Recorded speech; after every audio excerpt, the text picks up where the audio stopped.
Hello everyone, welcome to today's light. আজকে body fluid and immunology lecture 6-এ তোমাদের প্রত্যেককে স্বাগত জানাই।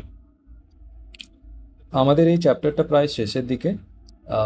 নেক্সট লেকচারে এই চ্যাপ্টারটা শেষ হয়ে যাবে। এরপর থেকে কিন্তু তোমাদের দুটো চ্যাপ্টার কিন্তু সাইমেন্টেনিয়াসলি চলবে একসাথে। একই দিনে তোমরা দুটো লেকচারে দুটো চ্যাপ্টারে দুটো লেকচার পাবে প্রতিদিন। ওকে, তো আজকে আমরা প্রথমে যে টপিকটা নেব সেটা হচ্ছে আমাদের হিমোগ্লোবিন এস্টিমেশন। ওকে, হিমোগ্লোবিন এস্টিমেশন এটা কি জিনিস? এইটা হচ্ছে আমাদের কাছে যে একটা ল্যাবরেটরি টেস্ট, এটা একটা ল্যাব টেস্ট যেটা ডিটারমাইন করে কি যে amount of haemoglobin in the blood, আমাদের ব্লাডে কতটা হিমোগ্লোবিন রয়েছে। ওকে, সেটা কিন্তু যে ল্যাব টেস্টে সেটাকে চেক করা হয় সেটাকে হিমোগ্লোবিন এস্টিমেশন বলা হয়, which helps assess the oxygen carrying capacity of blood. এটা আমাদের কি অ্যাসেস করতে সাহায্য করে, কি সেটাকে নির্ধারণ করতে সাহায্য করে যে আমাদের যে রক্তে অক্সিজেন ক্যারিং ক্যাপাসিটি সেটা কতটা রয়েছে, সেটাকে নির্ধারণ করতে কিন্তু এটা আমাদেরকে সাহায্য করে থাকে। আমরা জানি যে হিমোগ্লোবিন আমাদের কি কাজ করে। হিমোগ্লোবিন আমাদের, এই যে হিমোগ্লোবিন এটা আমাদের গ্যাসিয়াস ট্রান্সপোর্ট করে থাকে, আর তার মধ্যে অক্সিজেনটাকে কি করে, ক্যারি করে ফ্রম লাংস টু টিস্যু, আর টিস্যু থেকে আমাদের CO2টাকে ক্যারি করে from tissue to lungs. Okay, এই কাজটা কার? হিমোগ্লোবিনের। এবার হিমোগ্লোবিনের যে মেন কাজ সেটা হচ্ছে কিন্তু আমাদের অক্সিজেনটাকে ট্রান্সপোর্ট করা, যেটা 98% হিমোগ্লোবিনের মাধ্যমে হয়ে থাকতো, আর সিও টু মাত্র 23% আমাদের হিমোগ্লোবিনের মাধ্যমে হতো। তো হিমোগ্লোবিনের যে মুখ্য কাজ বা মূল কাজ সেটা কিন্তু হচ্ছে আমাদের অক্সিজেন ট্রান্সপোর্টেশন। তো হিমোগ্লোবিনটা আমরা মেজারমেন্ট করে আমরা কি নির্ধারণ করার চেষ্টা করি যে কোনো একটা নির্দিষ্ট ব্যক্তির ক্ষেত্রে তার রক্তে বা তার দেহে অক্সিজেন ক্যারিং ক্যাপাসিটিটা কতটা রয়েছে সেটা আমরা নির্ধারণ করার চেষ্টা করি। আর এটার আমাদের ক্লিনিক্যাল সিগনিফিকেন্সও রয়েছে। যদি কারো ক্ষেত্রে হিমোগ্লোবিনের মাত্রা কমে যায় তাহলে তার ক্ষেত্রে কিন্তু বিভিন্ন ধরনের প্রবলেম আসতে পারে, যেমন breathlessness, oxygen deficiency or hypoxia, low energy, headache, এই ধরনের বিভিন্ন ধরনের সিমটম কিন্তু তার মধ্যে দেখা দেয়। তো এর কিন্তু ক্লিনিক্যাল সিগনিফিকেন্সটাও কিন্তু অত্যন্ত গুরুত্বপূর্ণ। ওকে, তো হিমোগ্লোবিন এস্টিমেশনটা আমরা মূলত কি বুঝলাম? এটা একটা ল্যাব টেস্ট যার মাধ্যমে আমরা হিমোগ্লোবিনের অ্যামাউন্টটাকে চেক করি, যার মাধ্যমে আমাদেরকে এটা নির্ধারণ করতে আমাদের সুবিধা হয় যে কোনো নির্দিষ্ট ব্যক্তির রক্তে বা দেহে কতটা অক্সিজেন ক্যারিং ক্যাপাসিটি রয়েছে। ওকে, এইবার আমরা এর আগে জেনেছিলাম যে হিমোগ্লোবিনের কথা যদি আমরা বলি তাহলে মেন অ্যান্ড উইমেন, পুরুষ এবং মহিলাদের ক্ষেত্রে হিমোগ্লোবিনের মাত্রা কত।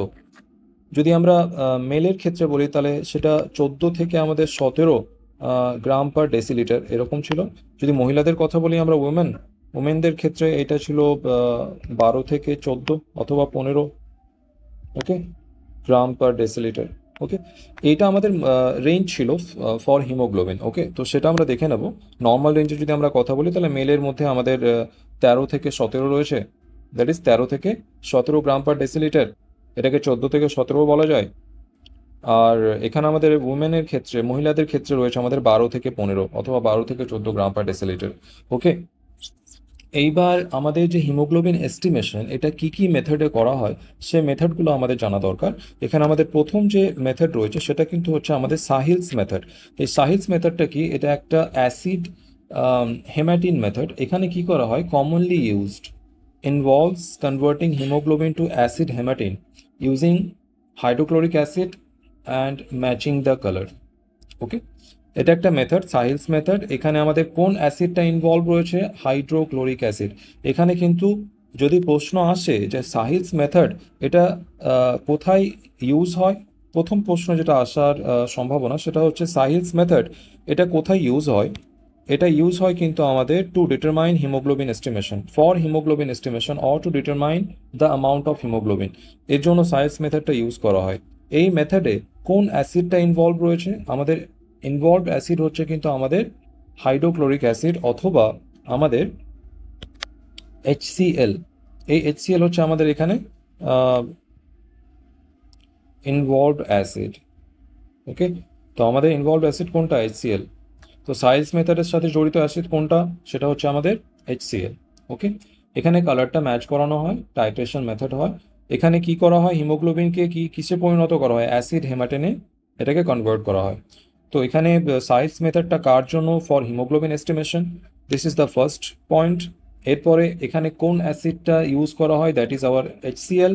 আর এখানে হিমোগ্লোবিনকে কিসে কনভার্ট করা হয়, সেটা হচ্ছে আমাদের অ্যাসিড হেমাটিন, আমাদের অ্যাসিড হেমাটিনে এটাকে কনভার্ট করা হয়। ওকে, এর পরের মেথডগুলো আমরা দেখব। এরপরে যে মেথডটা আমাদের কাছে রয়েছে সেটা হচ্ছে আমাদের সায়ান মিথানোগ্লোবিন মেথড। ওকে, তো সায়ান মিথানোগ্লোবিন মেথড এটা কি, এটা হচ্ছে আমাদের মোস্ট অ্যাকিউরেট মেথড, আর এটা ওয়াইডলি অ্যাকসেপ্টেড, এটা কিন্তু ওয়ার্ল্ড ওয়াইড, এটা কিন্তু পুরো বিশ্বে এই মেথডটা প্র্যাকটিস করা হয় ফর হিমোগ্লোবিন এস্টিমেশন। এখানে কি করা হয়, haemoglobin is converted to cyan methaemoglobin and measured spectrophotometrically. Okay, spectrometer এটা একটা ইনস্ট্রুমেন্ট।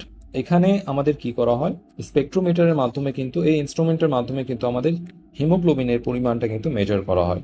ওকে, এটাকে প্রথমে কিসে পরিণত করা হয়, এটাকে পরিণত করা হয় আমাদের সায়ান মেথামোগ্লোবিন এতে কনভার্ট করা হয়।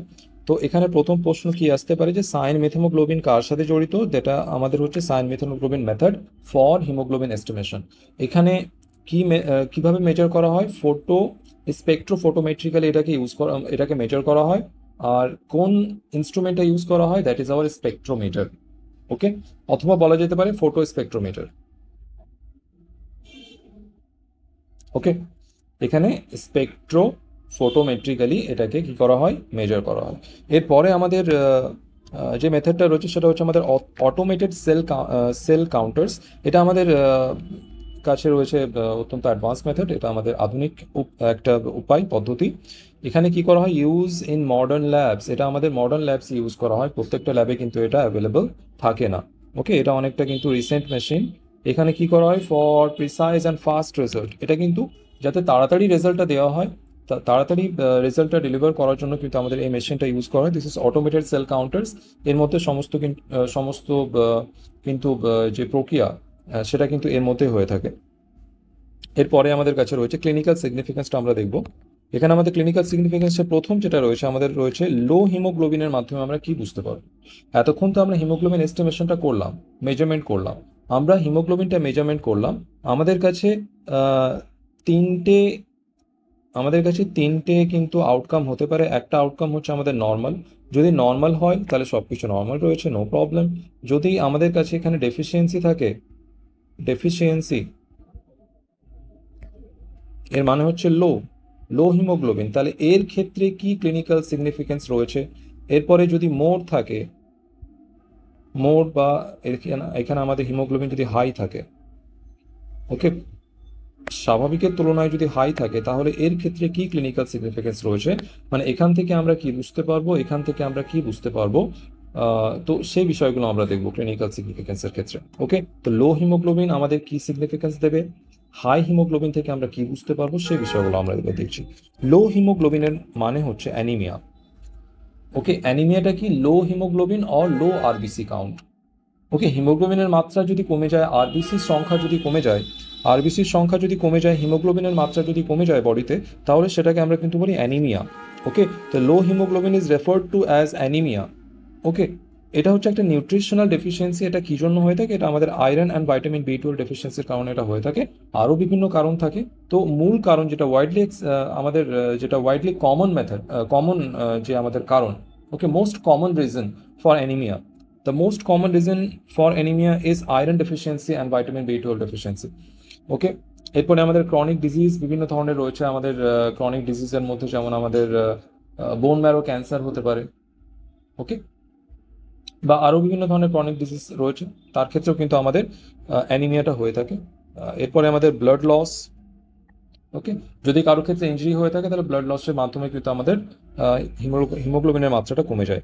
তো সেখান থেকে কিন্তু অ্যানিমিয়া হতে পারে, তখন তার ক্ষেত্রেও কিন্তু আমাদের ইমিডিয়েট ব্লাড ট্রান্সফিউশন করতে হয়, এটা অনেকে জানা আছে। এরপরে আমাদের হাই হিমোগ্লোবিন, এটাকে বলা হয় পলিসাইথেমিয়া। ওকে, তো লো হিমোগ্লোবিনটাকে আমরা কি বলবো, অ্যানিমিয়া। এরপরে হাই হিমোগ্লোবিনটাকে আমরা বলবো কিন্তু polycythaemia, that is known as our polycythaemia. এটা কি জন্য হয়, ডিহাইড্রেশন যদি হয়, তাহলে আমাদের কি হবে, যে কোনো একটা নির্দিষ্ট ভলিউম অফ ব্লাডে, for a certain volume of ব্লাডে আমাদের একটা কিন্তু হিমোগ্লোবিনের একটা নির্দিষ্ট মাত্রা রয়েছে। ওকে, যেহেতু আমরা হিমোগ্লোবিন কি করি, গ্রাম পার ডেসিলিটার, ওকে, গ্রাম পার ভলিউম, মানে উপরে আমাদের রয়েছে মাস, মাস পার ভলিউম, মানে এটা কার রেসপেক্টে এটাকে মেজার করা হচ্ছে, with the respect of volume, মানে এটা একটা আপেক্ষিক, এটা কিন্তু একটা আপেক্ষিক পরিমাপ, যেটা আমাদের ভলিউমের সাপেক্ষে বা আয়তনের সাপেক্ষে এটাকে মেজারমেন্ট করা হচ্ছে।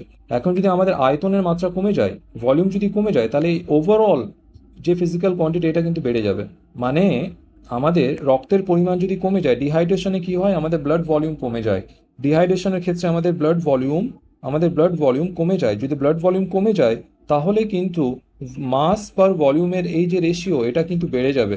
মাস পার ভলিউমের রেশিও এটা বেড়ে যাবে, আর এর মাধ্যমে কিন্তু মাস পার ভলিউম রেশিওর মাধ্যমে কিন্তু আমাদের হিমোগ্লোবিনটাকে মেজার করা হয়, গ্রাম পার ডেসিলিটার।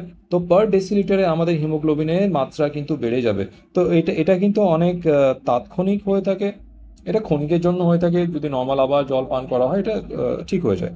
ওকে, তো এটা এর কারণে কিন্তু হয়ে থাকে। This is a temporary reason. এরপরে high altitude adaptation. High altitude adaptation এখানে কি হয়, আমরা যখন হাই অ্যালটিটিউডে যাই, মানে যদি অধিক উচ্চতায় আমরা যাই, তাহলে সেই ক্ষেত্রে কি হয়ে থাকে, let me just explain that. আমরা ধরে নিলাম এই যে এটা আমাদের হচ্ছে একটা প্লেন টেরেন, বা এটাকে কি বলা হয়, একটা সমতল ভূমি।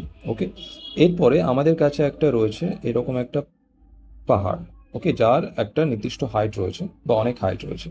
এখানে একটা ডেফিনেট পার্সন যদি এইখানে থাকে, তাহলে এখানে আমাদের অক্সিজেনের যে স্যাচুরেশন সেটা কিন্তু হাই থাকে, বা পার্শিয়াল প্রেশার অফ অক্সিজেন সেটা হাই থাকে।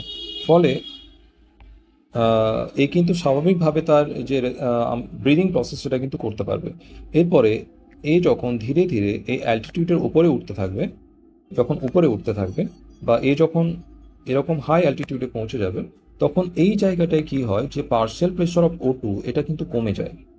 পার্শিয়াল প্রেশার অফ O2 কমে যায়, অথবা এখান থেকে বলা যেতে পারে যে O2 কনসেন্ট্রেশন এইটা কিন্তু আমাদের কমে যায়। যখন O2 কনসেন্ট্রেশন কমে যাবে, মানে আমাদের অক্সিজেন অ্যাভেলেবিলিটি অফ অক্সিজেন সেটাও কিন্তু কমে যায়। ফলে আমাদের ব্লাডে অক্সিজেন ডেফিসিয়েন্সি শুরু হয়, যেটাকে আমরা কি বলে থাকি, হাইপক্সিয়া। এটাকে আমরা কি বলেছিলাম, হাই অ্যালটিটিউডে আমাদের একটা হাইপক্সিয়া হতো না? তোমরা যদি যারা এর আগের ক্লাসগুলো অ্যাটেন্ড করেছো, তোমরা প্রত্যেকেই বলতে পারবে যে হাই অ্যালটিটিউডে কি হতো, আমাদের হাইপক্সিয়াটা হতো, যেটাকে আমরা হাইপেমিক হাইপক্সিয়া বলেছিলাম। তো এই যে আমাদের হাইপেমিক হাইপক্সিয়া বা হাইপক্সিক হাইপক্সিয়া, এটা কোথায় হতো, অ্যাট হাই অ্যালটিটিউড। আমরা যদি হাই অ্যালটিটিউডে যাই, তখন সেখানে কি হয়, অক্সিজেনের পার্শিয়াল প্রেশারটা অনেকটাই কমে যায়। এর ফলে কি হয়, অক্সিজেন কনসেন্ট্রেশন কমে যায়, অক্সিজেন অ্যাভেলেবিলিটি কমে যায়। এর ফলে আমাদের দেহে অক্সিজেন সাপ্লাইটাও কমে যায়। অক্সিজেন সাপ্লাই যদি আমাদের দেহে কমে যায়, O2 supply reduced, and that causes hypoxic hypoxia. এই যে হাইপক্সিয়া, এটা হলো মানে অক্সিজেন ডেফিসিয়েন্সি আমাদের বডিতে হলো। তো এর সাথে আমাদের হাই অ্যালটিটিউড অ্যাডাপ্টেশনের সাথে আমাদের হাই হিমোগ্লোবিনের কি সম্পর্ক রয়েছে, এটা কিন্তু বোঝা দরকার। এখানে আমাদের কি হয়, যখন আমাদের হাই অ্যালটিটিউডে গিয়ে বা অধিক উচ্চতায় গিয়ে যখন আমাদের হাইপক্সিয়া সৃষ্টি হয় বা আমাদের অক্সিজেন ডেফিসিয়েন্সি সৃষ্টি হয়, তখন কিন্তু আমাদের বডির মধ্যে একটা ফিজিওলজিক্যাল অ্যাডজাস্টমেন্ট বা ফিজিওলজিক্যাল অ্যাডাপ্টেশন হয়। ওকে, তো বডি কিন্তু নিজেকে সেখানে অ্যাডজাস্ট করার চেষ্টা করে। ওকে, সেখানে সে নিজেকে অ্যাডজাস্ট করার চেষ্টা করে। তো সেই ক্ষেত্রে কি কি প্রসেসটা হয়, সেটা আমরা একটু কিন্তু শর্টে বোঝার চেষ্টা করব।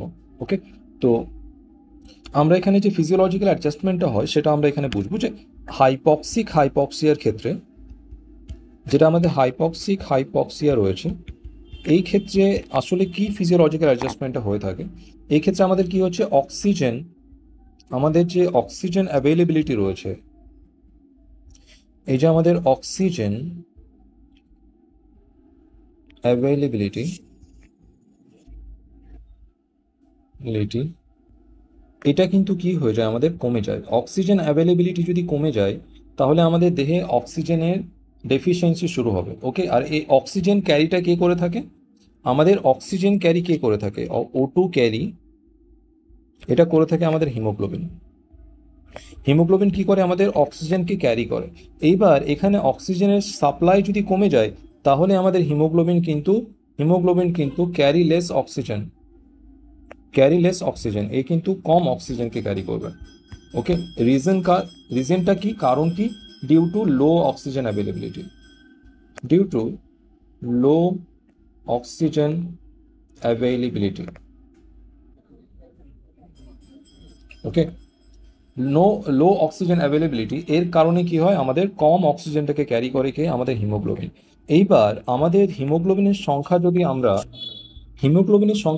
বাড়িয়ে দিই, ওকে, হিমোগ্লোবিনের সংখ্যা যদি আমরা বাড়িয়ে দিই, তাহলে এই হিমোগ্লোবিন কিন্তু আমাদের এর নাম্বারটা যদি বাড়িয়ে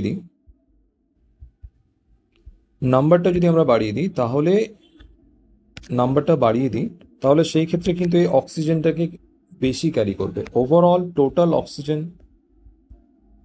অক্সিজেন সাপ্লাই ইন বডি সেটা কিন্তু বেড়ে যাবে। ওকে, নাম্বার অফ হিমোগ্লোবিন যদি আমরা বাড়িয়ে দিই, তাহলে কিন্তু আমাদের টোটাল অক্সিজেন সাপ্লাই বেড়ে যাবে। কারণ কি, একটা হিমোগ্লোবিন যদি অল্প পরিমাণ অক্সিজেন ক্যারি করে, তাহলে বেশি মাত্রায় যদি হিমোগ্লোবিন হয়ে যায়, তাহলে সেটা কিন্তু আরও বেশি মাত্রায় অক্সিজেন ক্যারি করবে। ওকে, নর্মালি কি হয় যে আমাদের একটা হিমোগ্লোবিন 4টে অক্সিজেনকে ক্যারি করে। ওকে, এখানে যেহেতু লো অক্সিজেন অ্যাভেলেবিলিটি রয়েছে, তো আমরা ধরে নিলাম যে এখানে একটা হিমোগ্লোবিন 2টো অক্সিজেন ক্যারি করছে। তো আমাদের বডিতে ধরে নিলাম আমরা যে একটা গিভেন অ্যামাউন্ট অফ ব্লাডে আমরা ধরে নিচ্ছি ফর আওয়ার কুইক ক্যালকুলেশন, আমাদের ধরে নাও 5টা হিমোগ্লোবিন রয়েছে। এতটা থাকে না, অনেক বেশি থাকে। ওকে, আমি একটা কুইক ক্যালকুলেশনের জন্য আমি ধরে নিলাম যে 5টা হিমোগ্লোবিন আমাদের যে কোনো একটা নির্দিষ্ট ভলিউম অফ ব্লাডে রয়েছে। ওকে, এইবার এইটা কটা অক্সিজেন মলিকিউল ক্যারি করবে, 10টা অক্সিজেন মলিকিউল, 10 O2 মলিকিউল। ওকে, স্বাভাবিক অবস্থায় কটা করতো, স্বাভাবিক অবস্থায় এটা 4টা করে অক্সিজেন মলিকিউল ক্যারি করতো, তাহলে কটা করতো, 20টা অক্সিজেন মলিকিউল ক্যারি করতো। এখানে আমাদের কিন্তু হাফ হয়ে গেল due to low oxygen availability. এইবার আমরা যদি হিমোগ্লোবিনের সংখ্যা যদি বাড়িয়ে দিই, এখানে 5টার জায়গায় যদি আমরা 10টা হিমোগ্লোবিন করে ফেলি, আর এই 10টা হিমোগ্লোবিন 2টো করে অক্সিজেনের সাথে বাইন্ড আপ করছে, তাহলে কিন্তু এরা আবার পুনরায় 20টা অক্সিজেন ক্যারি করতে পারবে। মানে আমাদের প্রথমে যে 20টা অক্সিজেন সাপ্লাই হতো, সেটা আবার পুনরায় আমরা 20টা অক্সিজেন সাপ্লাই আবার আমরা করতে পারছি, সেটাকে রিস্টোর করতে পারছি। তো রিস্টোর কিভাবে আমরা করতে পারছি, রিস্টোরেশনটা হচ্ছে আমাদের through increasing the haemoglobin number. Oxygen availability যদি আমাদের কমে যায়, তাহলে আমাদের হিমোগ্লোবিনের সংখ্যা বাড়াতে হবে for maintaining the same oxygen supply in blood. Okay, তো এখানে কিন্তু আমরা একটা কুইক এক্সাম্পলের মাধ্যমে আমরা বুঝতে পারলাম যে অক্সিজেন অ্যাভেলেবিলিটি কমলে হিমোগ্লোবিনের মাত্রা কেন বাড়াতে হবে।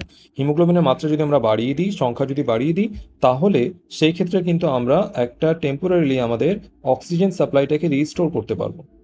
ওকে, তো এই জন্য বডি একটা ফিজিওলজিক্যাল অ্যাডজাস্টমেন্ট করে, যার মাধ্যমে এই হিমোগ্লোবিনের সংখ্যাটা বাড়িয়ে দেয়। তো এটা কিভাবে হয়, ওকে, সেটা আমরা একটা কুইক মেকানিজমের মাধ্যমে আমরা সেটা একবার বুঝবো। তো এই ক্ষেত্রে কি হয়ে থাকে, যে যখন পার্শিয়াল প্রেশার অফ O2 কমে যায় বা অক্সিজেন অ্যাভেলেবিলিটি কমে যায়, এইটা কি করে, আমাদের বডির মধ্যে একটা সেল থাকে যেটাকে বলা হয় জেজি সেল। ওকে, এটা কোথায় থাকে, আমাদের নেফ্রনে থাকে। কিডনির মধ্যে আমাদের জেজি সেল থাকে, যেটাকে বলা হয় জাক্সট্রা গ্লোমেরুলার সেল। জাক্সট্রা গ্লোমেরুলার সেল, এই যে জাক্সট্রা গ্লোমেরুলার সেল থাকে, এইটা কিন্তু অ্যাক্টিভেট হয়ে যায়। অ্যাক্টিভেট, আর এটা কি রিলিজ করে, এটা রিলিজ করে কিন্তু আমাদের এরিথ্রোপয়েটিন।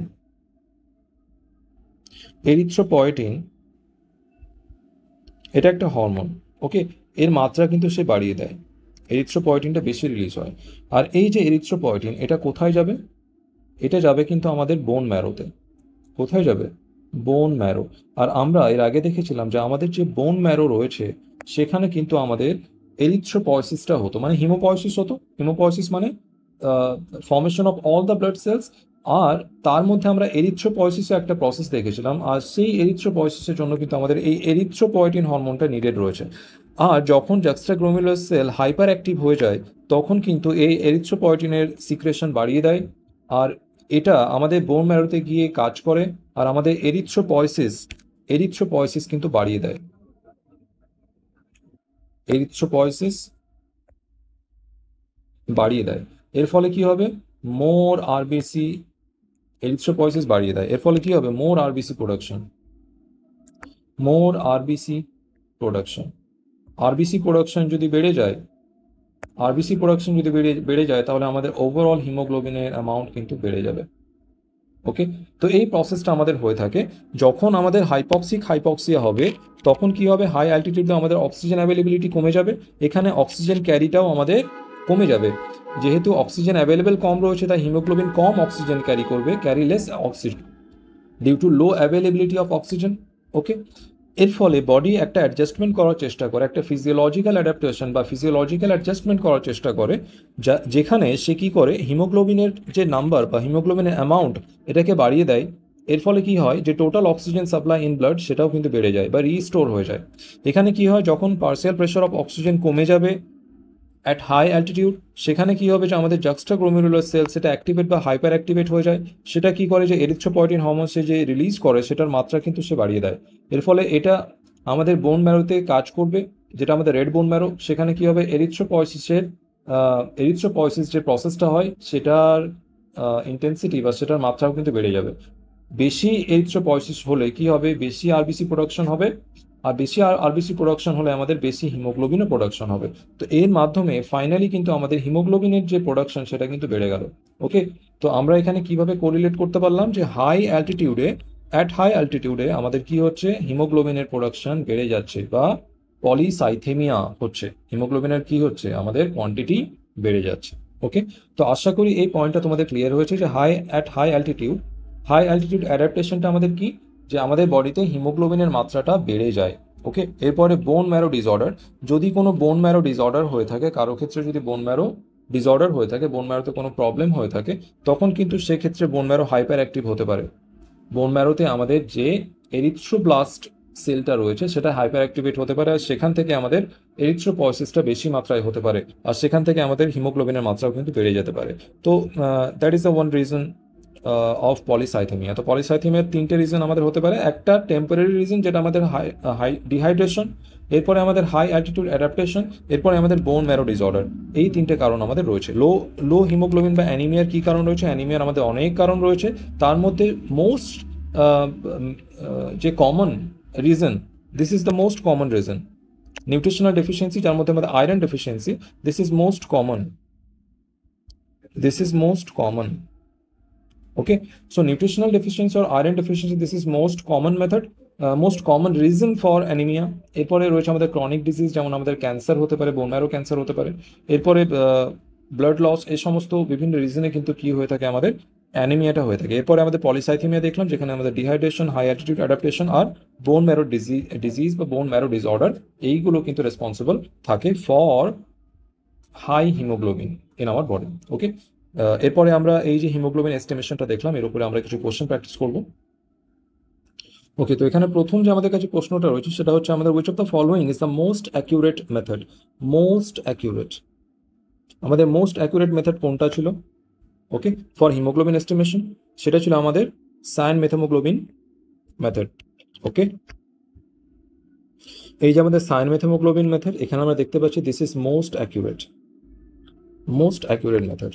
ওকে, এরপর কি বলা হচ্ছে? In Sahli's method haemoglobin is converted into, হিমোগ্লোবিনটাকে কিসে কনভার্ট করা হয়? কনভার্টেড ইনটু, সাইলস মেথডের ক্ষেত্রে সেটাকে কনভার্ট করা হয় আমাদের oxyhaemoglobin, carboxyhaemoglobin, no no, cyan methaemoglobin, no,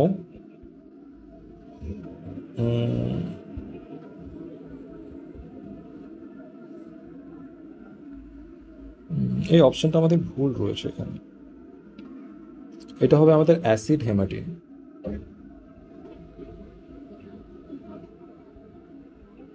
ওকে, তো আমাদের কোনটা অপশন হয়ে যাবে এখানে? আমাদের অপশন হয়ে যাবে অ্যাসিড হেমাটিন। ওকে, এরপরেরটা আমরা দেখব। এখানে what is the normal range of haemoglobin in adult ফিমেলদের ক্ষেত্রে আমাদের হিমোগ্লোবিনের মাত্রা কি ছিল? আমাদের 12 থেকে 15 gram per decilitre. A low hemoglobin level indicates anemia. এখানে পলিসাইথেমিয়া কি ছিল আমাদের? High haemoglobin.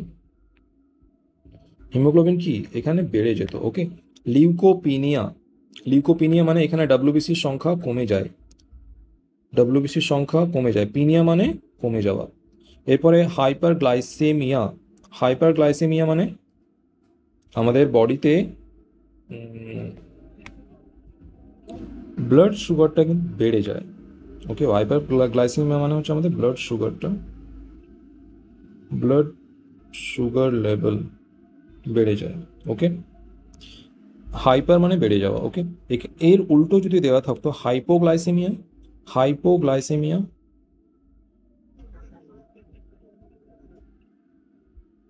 এর মানে হবে যে ব্লাড সুগার, ব্লাড সুগার এটা কমে যায়। ওকে,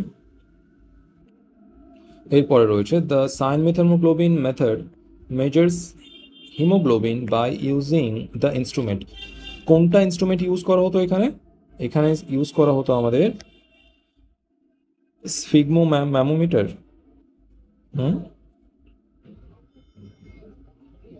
দিস ইজ ক্যালোরিমিটার, মাইক্রোস্কোপ,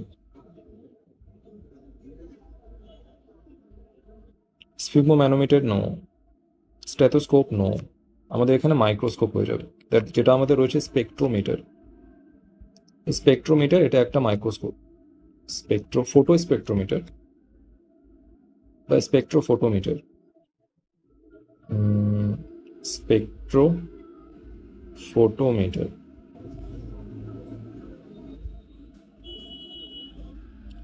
ক্যালোরিমিটারের মাধ্যমে কিন্তু আমরা কি মেজার করে থাকি? এইখানে আমাদের যে ক্যালোরিফিক ভ্যালু, ক্যালোরিফিক ভ্যালু এটাকে মেজার করে থাকি। ওকে, স্ফিগমো ম্যানোমিটারের মাধ্যমে আমরা ব্লাড প্রেশারটাকে মেজার করি। ওকে, আর স্টেথোস্কোপ এখানে আমাদের হার্ট বিট, এটা হার্ট বিট মেজার করা হয়। এরপরে which chemical is used for in Sahil's method? which chemical which chemical is used in Sahil's method for hemoglobin estimation? This is our hydrochloric acid, HCl. এরপরে রয়েছে which of the following conditions may result in an increased hemoglobin level? increased hemoglobin level কোন ক্ষেত্রে হয়? Iron deficiency, anaemia, অ্যানিমিয়ার ক্ষেত্রে haemoglobin কমেই যাবে। এরপরে chronic kidney disease, living at high altitude, yes. Vitamin B twelve deficiency, no, এর ক্ষেত্রেও কিন্তু আমাদের অ্যানিমিয়া হয়ে যায়। This is known as pernicious anaemia. এখানে কোনটা অপশন হয়ে যাবে আমাদের? লিভিং অ্যাট হাই অ্যালটিটিউড, এটাকে বলা হয় হাই অ্যালটিটিউড অ্যাডজাস্টমেন্ট বা হাই অ্যালটিটিউড অ্যাডাপ্টেশন। এখানে কি হয়ে যাবে আমাদের? হিমোগ্লোবিনের মাত্রা বেড়ে যাবে। Okay, a persistently low haemoglobin level can be sign of, মানে দীর্ঘ সময় ধরে হিমোগ্লোবিনের মাত্রা লো থাকছে, এটা কিসের সাইন? এটা আমাদের হচ্ছে অ্যানিমিয়ার সাইন বা অ্যানিমিয়ার লক্ষণ। এরপরে আমরা যে টপিকটা দেখবো সেটা হচ্ছে আমাদের ব্লিডিং টাইম। ওকে, ব্লিডিং টাইম এটা কি জিনিস? Time taken from the start of bleeding until it stops, মানে কতক্ষণ সময় ধরে ব্লিডিং হচ্ছে। কোথায় যদি আমাদের ইনজুরি হয় বা কাট লাগে, যদি আমাদের কেটে যায়, কোনো অংশ যদি আমাদের কেটে যায়, এখান থেকে আমাদের ব্লিডিং হবে, ব্লিডিং হবে। এই ব্লিডিংটা কতক্ষণ পর্যন্ত হচ্ছে, কতটা সময় ধরে ব্লিডিংটা হচ্ছে, সেটাকে বলা হয় ব্লিডিং টাইম। মানে ফ্রম স্টার্ট টু ফিনিশ, মানে যে টাইমটায় শুরু হলো T1 to T2 টাইম, মানে যে সময় থেকে যে সময় অবধি আমাদের যে ব্লিডিংটা হলো, ওকে, 10 মিনিট হতে পারে, 2 মিনিট হতে পারে, 3 মিনিট হতে পারে, যে সময় ধরে আমাদের ব্লিডিংটা চলছে সে সময়টাকে বলা হয় ব্লিডিং টাইম। যতক্ষণ না পর্যন্ত ক্লটিং হচ্ছে, ব্লিডিং শুরু হওয়া থেকে ব্লিডিং স্টপ হওয়া পর্যন্ত যে টাইমটা, সেটা হচ্ছে আমাদের কিন্তু ব্লিডিং টাইম। তো time taken from the start of bleeding until it stops, যতক্ষণ না পর্যন্ত এটা স্টপ হচ্ছে, থেমে যাচ্ছে, সেই পর্যন্ত যে সময়টা, সেটা হচ্ছে আমাদের bleeding time. Measuring platelet function and capillary integrity, এটা আমাদের platelet function and capillary integrity এটাকে কিন্তু এটা ডিনোট করে বা বোঝায়। ব্লিডিং টাইমের মাধ্যমে আমরা কি মেজার করতে পারি? আমরা প্লেটলেটের ফাংশনটা মেজার করতে পারি, যে প্লেটলেটটা ঠিকঠাক করে ফাংশন করছে কিনা। Okay, and capillary integrity, capillary integrity এর মানে হচ্ছে কিন্তু আমাদের ক্যাপিলারি যেটা আমাদের রয়েছে সেটার স্ট্রাকচারাল বা ফাংশনাল হেলথ কেমন রয়েছে সেটাকে বোঝায় এটা। ওকে, তো আমাদের platelet function and capillary integrity বা আমাদের ক্যাপিলারির হেলথটা কেমন রয়েছে বা আমাদের প্লেটলেটের হেলথ কেমন রয়েছে সেটাকে এটা মেজার করা হয় এর মাধ্যমে। ওকে, এইখানে আমাদের নর্মাল যে রেঞ্জ সেটা হচ্ছে ব্লিডিং টাইমে 2 থেকে 7 মিনিট হতে পারে, 2 থেকে 7 মিনিট হতে পারে। এখানে 7 মিনিটে যদি অধিক সময় লাগে ফর ক্লটিং বা ব্লিডিং টাইমটা যদি 7 মিনিটের বেশি সময় ধরে হয় বা ব্লিডিংটা 7 মিনিটের বেশি সময় ধরে যদি থাকে তখন সেই ক্ষেত্রে কিন্তু এটা ক্লটিং ডিসঅর্ডার হয়ে থাকে।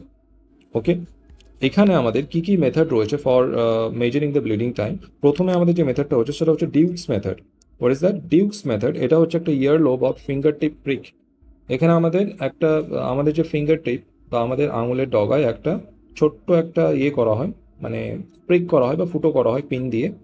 ওকে, আর সেখান থেকে ব্লাডটা নিয়ে চেক করা হয় যে কতক্ষণ সময় লাগছে সেখানে ব্লিডিংটা স্টপ হতে। এরপরে আমাদের কাছে রয়েছে আইভিস মেথড। এখানে কি করা, incision on forearm with BP cut off, sorry with BP cuff. একটা বিপি কাফ একটা ইনস্ট্রুমেন্ট, এর মাধ্যমে আমাদের ফোর আর্ম বা আমাদের যে ফোর আর্ম আমাদের হাতে একটা ছোট্ট কাট লাগানো হয় বা একটা ছোট ইনসিজন করা হয়।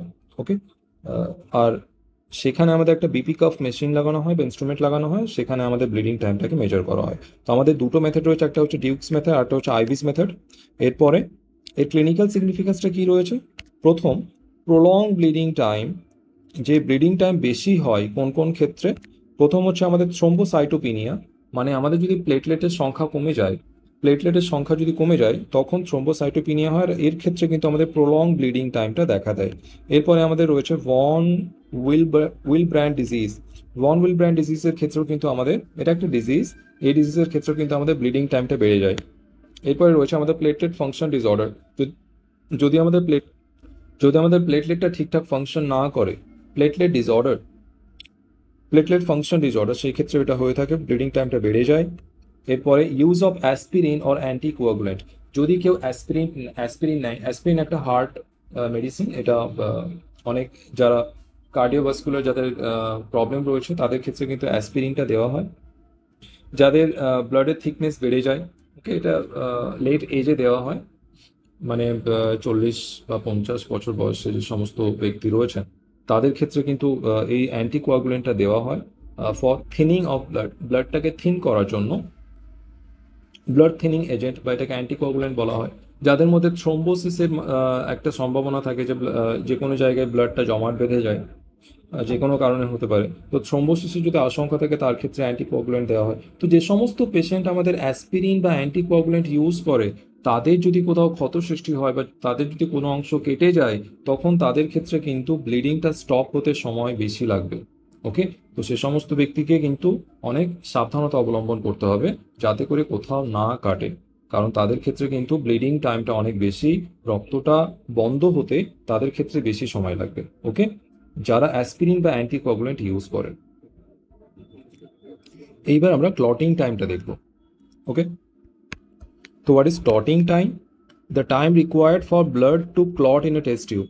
যে কোনো একটা টেস্ট টিউবে একটা ব্লাডের স্যাম্পেল নেওয়া হয় আর সেইখানে ব্লাডটাকে ক্লট করতে বা জমাট বাঁধতে যতটা টাইম লাগে বা যতটা সময় লাগে সেটাকে বলা হয় clotting time. Okay, assuming the intrinsic pathway of coagulation. এখানে কিন্তু ইন্ট্রিনসিক পাথওয়েটাকে কনসিডার করা হয়। আমরা জানতাম যে ব্লাড ক্লটিংয়ের ব্লাড ক্লটিং এর ক্ষেত্রে দুটো মেকানিজম ছিল। একটা হচ্ছে আমাদের ইন্ট্রিনসিক, এটা আমাদের ব্লাড ভেসেলসের ভেতরে রক্তটা জমাট বাঁধতো, আর একটা ছিল আমাদের এক্সট্রিনসিক, এটা কোথাও ক্ষত সৃষ্টি হলে যতটা আমাদের এক্সট্রিনসিক। এক্সট্রিনসিক কখন হতো? যখন আমাদের বাইরে কোথাও ক্ষত সৃষ্টি হতো কোনো আমাদের যে কোনো দেহের কোনো অঙ্গে, তখন ব্লিডিংটা স্টপ হতে বা ক্লটিং হতে যে সময়টা লাগতো। ওকে, এইখানে কোনটাকে অ্যাজিউম করা হবে? ইন্ট্রিনসিক পাথওয়েটাকে এখানে অ্যাজিউম করা হয়। আর sorry, assessing the intrinsic pathway of coagulation, এখানে ইন্ট্রিনসিক পাথওয়েটাকে কনসিডার করে কিন্তু এটাকে মেজার করা হয়। তো ক্লটিং টাইমটা কি? আমাদের টেস্ট টিউবে একটা স্যাম্পেল নেওয়া হয়, এরকম একটা টেস্ট টিউবে আমাদের একটা স্যাম্পেল নিয়ে নেওয়া হয়, ওকে, স্যাম্পেলটা এখানে নেওয়া হয়, আর এই স্যাম্পেলটাকে এখানে ক্লট করতে যে সময়টা লাগে, এখানে ক্লট করবে, এরকম একটা ক্লটিং তৈরি হবে। তো এই ক্লট করতে এখানে যে টাইমটা লাগবে সেই টাইমটাকে কি বলা হয়? ক্লটিং টাইম বা সিটি। ওকে, ব্লিডিং টাইমকে বিটি বলা হয়, ক্লটিং টাইমকে সিটি বলা হয়। ওকে, এই ধরনের ব্লাড টেস্ট তোমরা অনেকেই করে থাকো। ওকে, ডাক্তার প্রায়শই এই সমস্ত কিন্তু প্রেসক্রাইব করে থাকে। এরপরে আমাদের কি কি মেথড রয়েছে, নর্মাল রেঞ্জটা আমরা একবার দেখে নেব। এর আগে আমাদের কি ছিল, 2 থেকে 7 মিনিট ছিল আমাদের ব্লিডিং টাইম। ক্লটিং টাইমটা আমাদের তার থেকে একটু বেশি, সেটা হচ্ছে আমাদের 3 থেকে 8 মিনিট। 3 থেকে 8 মিনিট এটা হচ্ছে নর্মাল ক্লটিং টাইম। এর থেকে যদি বেশি ক্লটিং টাইম হয়ে যায় তাহলে আমাদের প্লেটলেট ডিসফাংশন হতে পারে। ওকে, এখানে কমন মেথড কি কি রয়েছে আমাদের কাছে? প্রথম হচ্ছে ক্যাপিলারি টেস্ট টিউব মেথড। এখানে একটা টেস্ট টিউবের মধ্যে আমরা চেক করি, এটাকে বলা হয় রাইটস মেথড। এরপরে আমাদের কাছে রয়েছে লি হোয়াইট মেথড। ওকে, সো ক্যাপিলারি টিউব মেথড আর একটা রয়েছে আমাদের লি হোয়াইট মেথড। এরপরে ক্লিনিক্যাল সিগনিফিকেন্স এক্ষেত্রে কি কি রয়েছে? আমাদের প্রলং সিটি মেবি, মানে আমাদের যদি ক্লটিং টাইমটা বেশি হয় তাহলে সেটা কি কি ইন্ডিকেট করে, সেটা আমরা দেখবো ওয়ান বাই ওয়ান। সেটা আমাদের প্রথম হচ্ছে হিমোফিলিয়া যদি কারো ক্ষেত্রে থাকে। আমরা দেখেছিলাম যে আমাদের ব্লাড কোয়াগুলেশনের ক্ষেত্রে অনেকগুলো কোয়াগুলেশন বা ক্লটিং ফ্যাক্টরগুলো কিন্তু ইনভলভ ছিল। এখানে ক্লটিং ফ্যাক্টর অনেকগুলো ইনভলভ ছিল। এখানে যদি হিমোফিলিয়া কারো ক্ষেত্রে হতো, haemophilia A and haemophilia B দুটো ছিল। এখানে হিমোফিলিয়া এ এর ক্ষেত্রে ক্লটিং ফ্যাক্টর 8টা অ্যাবসেন্ট থাকতো, হিমোফিলিয়া বি এর ক্ষেত্রে ক্লটিং ফ্যাক্টর 9টা অ্যাবসেন্ট থাকতো। ওকে, তো এই যে হিমোফিলিয়া যদি কারো ক্ষেত্রে হয়ে থাকে, for clotting factor 8 and 9 deficiency কম থাকবে বা অ্যাবসেন্ট থাকবে, এর ক্ষেত্রে কি হবে? হিমোফিলিয়া ডিজিজটা হবে, আর হিমোফিলিয়ার ফলে আমাদের ক্লটিং টাইমটা বেড়ে যাবে, ব্লাড ক্লটটা তাড়াতাড়ি হবে না। এরপরে ভাইটামিন কে ডেফিসিয়েন্সি, আমরা এর আগে দেখেছিলাম ভাইটামিন কে 2, 7, 9 and 10। ওকে, 2, 7, 9, 10, এই যে আমাদের ক্লটিং ফ্যাক্টর, এগুলোকে সিনথেসিস করতে কিন্তু আমাদের ভাইটামিন কে রিকোয়ারমেন্ট হতো। আর ভাইটামিন কে ডেফিসিয়েন্সি হলে কিন্তু আমাদের মেজর ক্লটিং ফ্যাক্টরগুলো সিনথেসিস হবে না বা ফর্মেশন হবে না, আর সেই ক্ষেত্রে ক্লটিং ডিসঅর্ডার তৈরি হবে বা ক্লটিং টাইমটা বেড়ে যাবে। এরপরে আমাদের রয়েছে লিভার ডিজিজ। লিভার ডিজিজ যদি হয়, আমরা জানি যে বেশিরভাগ আমাদের যে ক্লটিং ফ্যাক্টর সেটা আমাদের সিনথেসাইজ কোথায় হয়? লিভারের মধ্যে সিনথেসাইজ হয়। আর লিভার ডিজিজ যদি হয়ে যায় তাহলে ক্লটিং ফ্যাক্টরটা ঠিকঠাকভাবে সিনথেসাইজ হবে না, ফলে ক্লটিং মেকানিজমটাও কিন্তু আমাদের ডিস্টার্ব হবে। এরপরে আমাদের রয়েছে ইউজ অফ অ্যান্টিকোয়াগুলেন্টস। এর আগেও আমরা দেখলাম যদি কেউ অ্যান্টিকোয়াগুলেন্টস নাই, যেমন আমাদের একটা অ্যান্টিকোয়াগুলেন্ট হচ্ছে হেপারিন, এটা আমাদের ন্যাচারাল অ্যান্টিকোয়াগুলেন্ট। এরপরে আমাদের আরও ছিল অ্যান্টিকোয়াগুলেন্ট, তোমরা যদি মনে রাখো, আমাদের হেপারিন ন্যাচারাল অ্যান্টিকোয়াগুলেন্ট ছিল। এরপরে ইডিটিএ। ওকে, এগুলো আমাদের কিন্তু অ্যান্টিকোয়াগুলেন্টস ছিল। এরা কি করে? ব্লাডটাকে কোয়াগুলেট করতে বা জমাট বাঁধতে কিন্তু বাধা দেয়। তো যারা অ্যান্টিকোয়াগুলেন্ট ইউজ করে তাদের ক্ষেত্রে কিন্তু আমাদের ক্লটিং টাইমটা বেড়ে যায়। ওকে, তো আমাদের মেথডগুলো আমরা কি কি দেখলাম? ক্যাপিলারি টিউব মেথড আর লি হোয়াইট মেথড। ওকে, তো ব্লিডিং টাইম অ্যান্ড ক্লটিং টাইমের উপরে আমরা কিছু কোশ্চেন প্র্যাকটিস করে নিই। এখানে প্রথম যে প্রশ্নটা রয়েছে, what does bleeding time primarily assess? Bleeding টাইমের মাধ্যমে প্রাইমারিলি কি নির্ধারণ করা হয়? ওকে, ব্লিডিং টাইমের মাধ্যমে আমরা কি ব্লাড সেল কাউন্ট করি? No. Platelet function? Yes. Haemoglobin level? No. Coagulation factor? No. তো প্রাইমারিলি আমরা কি করি? প্লেটলেট ফাংশনটাকে আমরা অ্যাসেস করে থাকি। এরপরে which method is commonly used for bleeding time estimation? Bleeding time এস্টিমেশনের জন্য কোন মেথডটাকে কমনলি ইউজ করা হয়? Using a finger tip or ear lobe prick. Okay, এটা হচ্ছে আমাদের আইভিস মেথড, ডিউকস মেথড। এটা কোনটা আমাদের? Duke's method. আইভিস মেথডে কি করা হতো? আমাদের ফোর আর্মে একটা ইনসিশন করা হতো বা ফোর আর্মে ছোট্ট করে কাটা হতো। ওকে, বাকি যে লি হোয়াইটস মেথড অ্যান্ড যে রাইটস মেথড, এটা কার জন্য? এটা আমাদের ক্লটিং টাইমের জন্য। এরপরে আমাদের কাছে রয়েছে what is the normal range of bleeding time in healthy individual? Normal range of bleeding time একটা হেলদি ইন্ডিভিজুয়ালের ক্ষেত্রে সেটা হচ্ছে আমাদের 2 থেকে 7 minute. Clotting time mainly assess the function of, clotting টাইমের মাধ্যমে আমরা কোনটাকে অ্যাসেস করি? Intrinsic coagulation pathway. এখানে ইন্ট্রিনসিক কোয়াগুলেশন পাথওয়ে যেটা রয়েছে এটাকে আমরা অ্যাসেস করে থাকি বা নির্ধারণ করে থাকি বা সেটাকে যাচাই করে থাকি যে তার ইন্ট্রিনসিক কোয়াগুলেশন পাথওয়েটা কিভাবে কাজ করছে, সেটা হাইপার অ্যাক্টিভ বা হাইপো অ্যাক্টিভ। ওকে, এর মাধ্যমে এটা নির্ধারণ করা হয় যে কারোর ক্ষেত্রে থ্রোম্বোসিস এর আশঙ্কা কতটা রয়েছে? থ্রম্বোসিসের আশঙ্কা যদি বেশি থাকে তখন তাকে কিন্তু অ্যান্টিকোয়াগুলেন্ট রেফার করা, অ্যান্টিকোয়াগুলেন্ট কিন্তু প্রেসক্রাইব করা হয়, যে আপনাকে অ্যান্টিকোয়াগুলেন্ট নিতে হবে, না হলে থ্রম্বোসিসের কিন্তু থ্রম্বোসিস মানে আমাদের ব্লাড ভেসেলসের ভেতরে কিন্তু রক্তটা জমাট বাঁধা, আমাদের শরীরের ভেতরে রক্তটা জমাট বাঁধা। ওকে, আর সেটা হয় আমাদের ইন্টেন্সিভ কোয়াগুলেশন পাথওয়ের মাধ্যমে। তো থ্রম্বোসিস হলে কিন্তু সেখান থেকে আমাদের স্ট্রোক বা হার্ট অ্যাটাক বিভিন্ন ধরনের সমস্যা হতে পারে। তো থ্রম্বোসিস যদি কারো ক্ষেত্রে হওয়ার সম্ভাবনা থাকে তখন কিন্তু তাকে অ্যান্টিকোয়াগুলেন্টটা প্রেসক্রাইব করা হয়। এরপরে আমাদের কাছে রয়েছে prolonged bleeding time can be seen in. Prolong bleeding time কার ক্ষেত্রে হয়? আমাদের হিমোফিলিয়ার ক্ষেত্রে সেটা হয়ে থাকে। হিমোফিলিয়াতে কি হয়, রক্তটা তাড়াতাড়ি জমাট বাঁধে না। এরপরে which of the following is a common method for estimation clotting time. Clotting টাইমটাকে, ক্লটিং টাইমের এস্টিমেশনের জন্য কমন মেথড কোনটা আমাদের? Duke's no Lee White's method, yes. Okay, Sahli's method কার জন্য ছিল? আমাদের হিমোগ্লোবিন এস্টিমেশন। ডিউকস মেথড কার জন্য ছিল? আমাদের ব্লিডিং টাইমের জন্য। আর টলকেস্ট মেথড এটা আমরা এখনো পড়িনি। ওকে, এরপরে normal clotting time in capillary method is. Capillary মেথডের ক্ষেত্রে নর্মাল ক্লটিং টাইম কোনটা ছিল আমাদের? 3 to 8 minutes.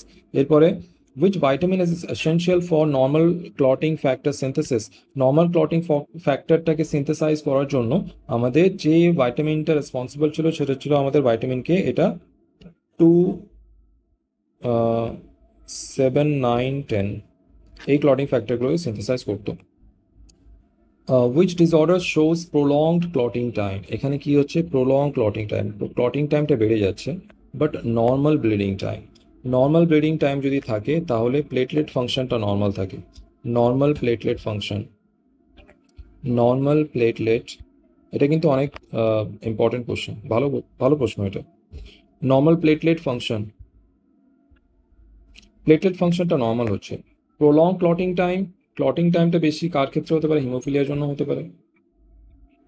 Haemophilia or vitamin K deficiency, এখানে vitamin C deficiency হবে না, K deficiency, so this is wrong. Haemophilia হবে। থ্রোম্বোসাইটোপিনিয়া, থ্রোম্বোসাইটোপিনিয়া কেন হবে না? কারণ এখানে প্লেটলেটটা কম থাকবে, প্লেটলেট কম থাকলে নর্মাল ব্লিডিং টাইম হবে না, ব্লিডিং টাইম বেড়ে যাবে। তো থ্রোম্বোসাইটোপিনিয়াটা এখানে রং হয়ে যাবে। ভন উইলব্র্যান্ড ডিজিজ, এটাও কার ক্ষেত্রে হয়? ব্লিডিং টাইমটার ক্ষেত্রে। এটা হলে কিন্তু ব্লিডিং টাইমটা বেড়ে যায়, তো এটা ব্লিডিং টাইমটাকে বিটিটাকে বাড়িয়ে দেয়। ওকে, এটাও বিটিটাকে বাড়িয়ে দেয়, বিটিকে বাড়িয়ে দেয়। ওকে, তো ব্লিডিং টাইম আমাদের যেহেতু নর্মাল, তাই ভন উইলব্র্যান্ড ডিজিজটা হবে না, থ্রোম্বোসাইটোপিনিয়াও হবে না। হিমোফিলিয়া কেন হবে? কারণ হিমোফিলিয়ার ক্ষেত্রে প্লেটলেটটা নর্মাল থাকে, কিন্তু আমাদের হিমোফিলিয়াতে ক্লটিং ফ্যাক্টরটা ডেফিসিয়েন্সি থাকায় ক্লটটা ক্লটিংয়ের সময় লাগে। ওকে, ফলে প্রলং ক্লটিং টাইমটা হয়। তো আমাদের আনসার হয়ে যাবে হিমোফিলিয়া। এরপরে Ivy's method for BT uses which accessory during the test. Ivy's মেথডে কোনটা অ্যাক্সেসরি ইউজ করা হয়? বিপি কাফ ইউজ করা হয়। এখানে কোনটা অ্যাক্সেসরি ইউজ, অ্যাক্সেসরি মিন্স এখানে ইনস্ট্রুমেন্ট, কোন ইনস্ট্রুমেন্টটা ইউজ করা হয়? আইভিজ মেথডে আমাদের বিপি কাপ ইউজ করা হয়। এটা আমাদের 4 আর্মে, এটা আমাদের 4 আর্মে,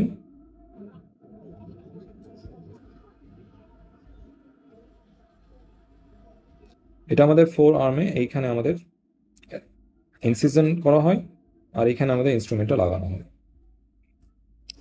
ওকে, এরপরে আমরা যে টপিকটা নেব সেটা হচ্ছে আমাদের অ্যানিমিয়া। এটা কিন্তু অত্যন্ত গুরুত্বপূর্ণ একটা টপিক। ওকে, তো হের আমার অ্যানিমিয়া। আর এইটা কি অ্যানিমিয়া? অ্যানিমিয়া হচ্ছে আমাদের হিমোগ্লোবিন বা হিমোগ্লোবিন কনসেন্ট্রেশন কমে যাওয়া বা আমাদের আরবিসির সংখ্যা কমে যাওয়া, এটা হচ্ছে আমাদের anaemia. Okay, anaemia is a condition in which, sorry, anemia is a condition in which the number of red blood cells RBC or the hemoglobin concentration in our blood is lower than normal। আমাদের haemoglobin concentration অথবা আরবিসির সংখ্যা আমাদের রক্তে আমাদের স্বাভাবিকের তুলনায় যদি কমে যায় তাহলে সেই কন্ডিশনটাকে কিন্তু কি বলা হয়? আমাদের রক্তাল্পতা অথবা anaemia. This leading to reduced oxygen carrying capacity of blood. এর ক্ষেত্রে কি হয়? আমাদের রক্তের অক্সিজেন বহন ক্ষমতা বা আমাদের অক্সিজেন ক্যারিং ক্যাপাসিটি এটা কিন্তু কমে যায়, আর তার ক্ষেত্রে আমাদের অক্সিজেন ডেফিসিয়েন্সি বা হাইপক্সিয়া কিন্তু দেখা দেয়। ওকে, তো আমাদের যে নর্মাল হিমোগ্লোবিনের যে রেঞ্জটা রয়েছে ফর মেন, এটা আমরা জানি already 13 to 17 gram per decilitre, আর ফিমেলের ক্ষেত্রে আমাদের 12 থেকে 15 গ্রাম পার ডেসিলিটার। ওকে, এরপরে আমাদের নর্মাল আরবিসি কাউন্ট যেটা রয়েছে সেটা পুরুষদের ক্ষেত্রে কতটা 4.7 to 6.1 million per cube of blood, millimetre cube মানে মাইক্রো লিটার অফ ব্লাড। এরপরে ওমেনের ক্ষেত্রে কতটা রয়েছে আমাদের 4.2 to 5.4 million per cube of blood. তো মেল অ্যান্ড ফিমেলের মধ্যে যদি আমরা একটা অ্যাভারেজ নেওয়ার চেষ্টা করি তাহলে সেটা আমাদের 5 টু 5.5 মিলিয়ন এটা বলা হয়। ওকে, তো পুরুষদের ক্ষেত্রে 4.7 to 6.1 million per cube of blood, আর মহিলাদের ক্ষেত্রে কিন্তু আমাদের 4.2 to 5.4 million per cube of blood. Okay, এরপরে আমাদের কি কি কারণে অ্যানিমিয়াটা হয়ে থাকে সেগুলো আমরা দেখব। এখানে যে মোস্ট কমন রিজন সেটা হচ্ছে আমাদের আয়রন ডেফিসিয়েন্সি। আয়রন ডেফিসিয়েন্সির ফলে সব থেকে বেশি অ্যানিমিয়া হয়ে থাকে। তো বেশিরভাগ ক্ষেত্রে যাদেরই রক্তের রিপোর্টে যেটা আমাদের সিবিসি হয়, ওকে, কমপ্লিট ব্লাড কাউন্ট, যেটা আমরা এর আগের ক্লাসে দেখেছিলাম, যে কমপ্লিট ব্লাড কাউন্টের ক্ষেত্রে যখন আমরা দেখব যে হিমোগ্লোবিন, এইচবি এইচবি অথবা আরবিসি এর পরিমাণ কম রয়েছে, তখন যে মোস্ট কমন রিজন সেটা কিন্তু হয়ে যায় আমাদের আয়রন ডেফিসিয়েন্সি। এর ফলে তাকে কিন্তু folic acid and vitamin B 12 supplement দেওয়া হয়। ওকে, বা আয়রন সাপ্লিমেন্ট দেওয়া হয়। এরপরে আমাদের রয়েছে vitamin B 12 and folic acid deficiency. B 12 or folic acid, vitamin B 12 or folic acid deficiency, এর ক্ষেত্রে কিন্তু আমাদের অ্যানিমিয়া হয়ে থাকে। আর এই ডেফিসিয়েন্সির কারণে কিন্তু আমাদের পার্নিসিয়াস অ্যানিমিয়া হয়ে থাকে, পার্নিসিয়াস অ্যানিমিয়া। এরপরে ক্রনিক ডিজিজ। ক্রনিক ডিজিজের মধ্যে আমাদের কিডনি ডিজিজ হতে পারে, অথবা আমাদের বোন ম্যারো ক্যান্সার হতে পারে, বা যে কোনো ক্যান্সার হতে পারে। ওকে, স্পেশালি বোন ম্যারো ক্যান্সারের ক্ষেত্রে এটা হয়ে থাকে। কিডনি ডিজিজের ক্ষেত্রে এটা কি হয়ে থাকে যে আমাদের যে জেজি সেল বা জাক্সটা গ্লোমেরুলার সেল সেটা এফেক্টেড হয়, আর আমাদের এরিথ্রোপয়েটিনের সিক্রেশন কমে যায়, ফলে এরিথ্রোপয়েসিসটা কমে যায়, ফলে আমাদের আরবিসি প্রোডাকশন কমে যায়। তো আরবিসি প্রোডাকশন কমলে আমাদের হিমোগ্লোবিনও কমে যায়, ফলে আমাদের অ্যানিমিয়া হয়। এরপরে আমাদের রয়েছে ব্লাড লস। যদি কোথাও আমাদের ইঞ্জুরি হয়, ওকে, ডিউরিং ইঞ্জুরি, অথবা মহিলাদের ক্ষেত্রে মেনস্ট্রুয়েশন, কারো ক্ষেত্রে যদি আলসার্স থাকে, সেটা গ্যাস্ট্রিক আলসার হতে পারে, পেপটিক আলসার হতে পারে, যে কোনো আলসার যদি থাকে, সেক্ষেথে কিন্তু আমাদের ব্লাড লস হয়, আর কন্টিনিউয়াস ব্লাড লসের ফলে কিন্তু আমাদের অ্যানিমিয়াটা হতে পারে। এরপরে যে কোনো জেনেটিক্যাল ডিসঅর্ডার যদি থাকে, যদি কারো ক্ষেত্রে থ্যালাসেমিয়া থাকে, থ্যালাসেমিয়া হলে আমাদের অ্যাবনর্মাল, এটা আমরা অনেক ডিটেলসে দেখেছিলাম এর আগেতে, abnormal RBC production, sorry, abnormal haemoglobin production, তার ফলে আমাদের অ্যাবনর্মাল আরবিসি প্রোডাকশন হয়। তো সেখান থেকে আমাদের ডিস্ট্রাকশন অফ আরবিসি অ্যান্ড ইভেন্চুয়াল আমাদের অ্যানিমিয়া। এরপরে সিকেল সেল অ্যানিমিয়া, এখানেও কি হয়, ডিস্ট্রাকশন অফ আরবিসি। এখানে কি হয়, সিকেল সেল অ্যানিমিয়া, এখানে আরবিসি যে শেপটা যেটা হয় সেটা কিন্তু নর্মাল শেপের হয় না, এখানে সিকেল শেপ টাইপের হয়, রিঙ্কেলড হয়, চুপসে যায়, আরবিসিটা নর্মাল থাকে না। তো সেই ক্ষেত্রে কিন্তু আমাদের কি হয়, সিকেল সেল অ্যানিমিয়া, সেখানেও আরবিসিটা ডিস্ট্রাকশন হয়, আর তার ফলে অ্যানিমিয়া সৃষ্টি হয়। ওকে, তো এই যে বিভিন্ন কারণ আমরা কি দেখলাম, iron deficiency, this is most common cause. এরপর আমাদের রয়েছে vitamin B 12 or folic acid deficiency. এরপর রয়েছে ক্রনিক ডিজিজের মধ্যে আমাদের কিডনি ডিজিজ অর ক্যান্সার। এরপরে আমাদের ব্লাড লস, বিভিন্ন কারণে হতে পারে, আমাদের ইঞ্জুরির ক্ষেত্রে হতে পারে, মহিলাদের ক্ষেত্রে মেনস্ট্রুয়েশন রয়েছে, অথবা কারো ক্ষেত্রে যদি আলসার্স থাকে সেক্ষেত্রে এটা হয়ে থাকে। জেনেটিক্যাল ডিসঅর্ডারের মধ্যে আমাদের thalassaemia and sickle cell anaemia. তো এখানে কিন্তু আরেকটা প্রশ্ন আসতে পারে যে which of the following disease is a genetical disorder. সেখানে তোমাকে অপশন দিতে পারে, থ্যালাসেমিয়া থাকতে পারে, সিকেল সেল অ্যানিমিয়া, আরও বিভিন্ন অপশন থাকতে পারে। তো এর উপরে জেনেটিক্যাল ডিসঅর্ডারের ক্ষেত্রে কিন্তু একটা কোশ্চেন ফ্রেম হতে পারে। তো এটা একটা জেনেটিক্যাল ডিসঅর্ডারের মধ্যে আমাদের thalassaemia and sickle cell anaemia as a reason of our anaemia. Okay, এরপরে আমরা অ্যানিমিয়ার বিভিন্ন সিমটম দেখে নেব, কি কি সিমটম রয়েছে। এর আগের দিন অবশ্য আমরা অ্যানিমিয়ার বিভিন্ন সিমটম নিয়ে কথা বলেছিলাম, তো কি কি ছিল একবার কুইক রিভিশন করে নিই।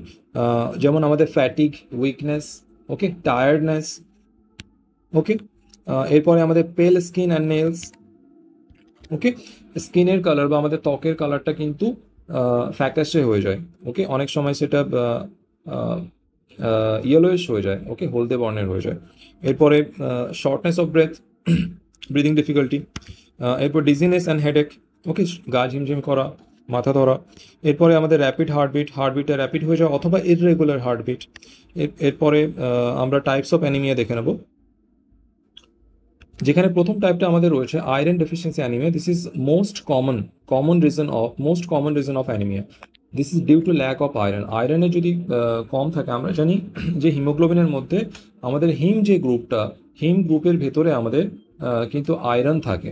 ওকে, ফেরাস আয়রন, আয়রনটা প্রেজেন্ট থাকে। আর আয়রন যদি ডেফিসিয়েন্ট হয়, আয়রন যদি ডেফিসিয়েন্সি থাকে বডিতে, যদি আয়রন পর্যাপ্ত মাত্রায় না থাকে, তখন সেই ক্ষেত্রে কিন্তু আমাদের আয়রন ডেফিসিয়েন্সি অ্যানিমিয়াটা দেখা দেবে। এরপরে আমাদের কাছে রয়েছে pernicious anaemia. Pernicious anaemia, this is due to vitamin B twelve deficiency. এগুলো আমরা একটু ডিটেলসেও দেখবো একটু পরে। প্রথমে টাইপগুলো মনে রাখো।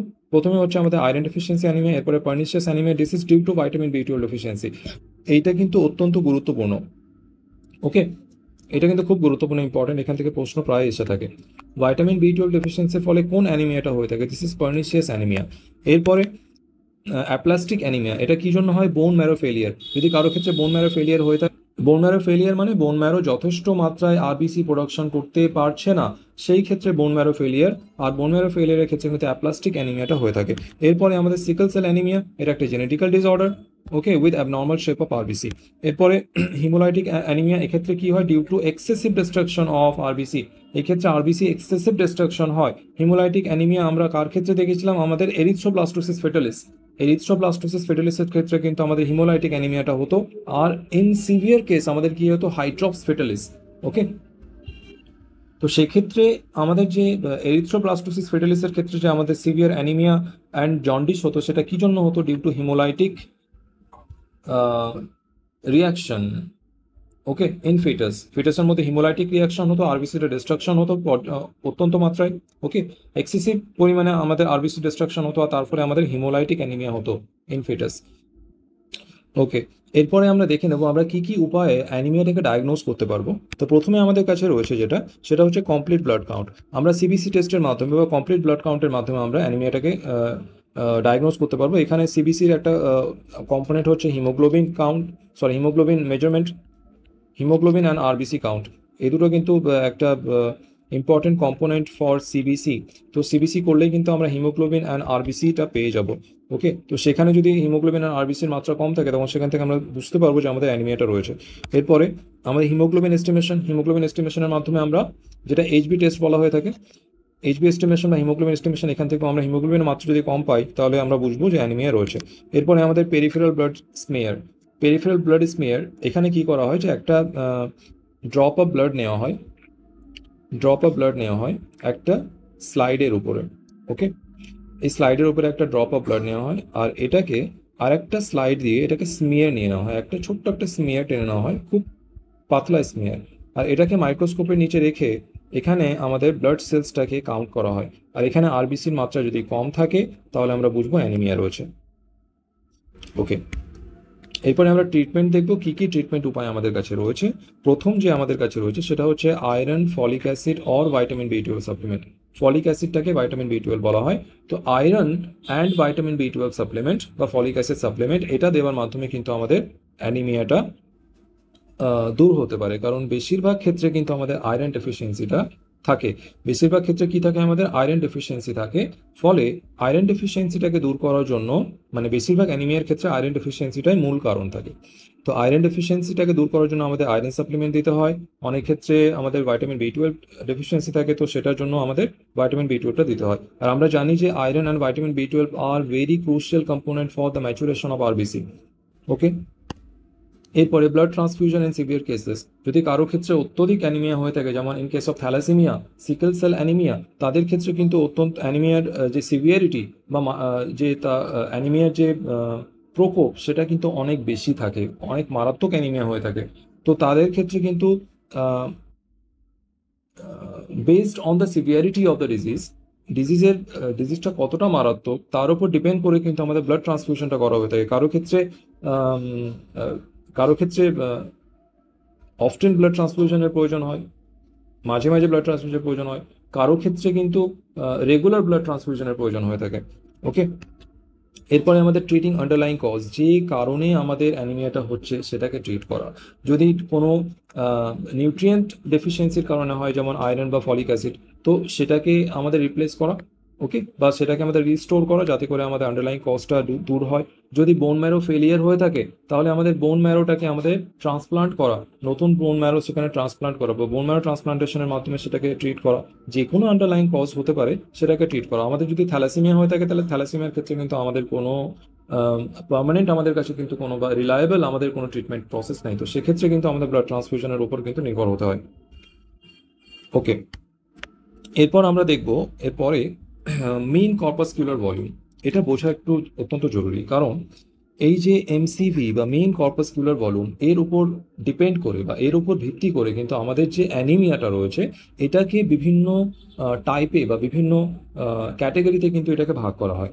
ওকে, তো এমসিভির উপর ডিপেন্ড করে যদি সেটাকে ভাগ করা হয় বা ক্যাটাগরাইজ করা হয়, তো তার আগে আমাদের এমসিভিটাকে অবশ্যই জানা দরকার। What is MCV?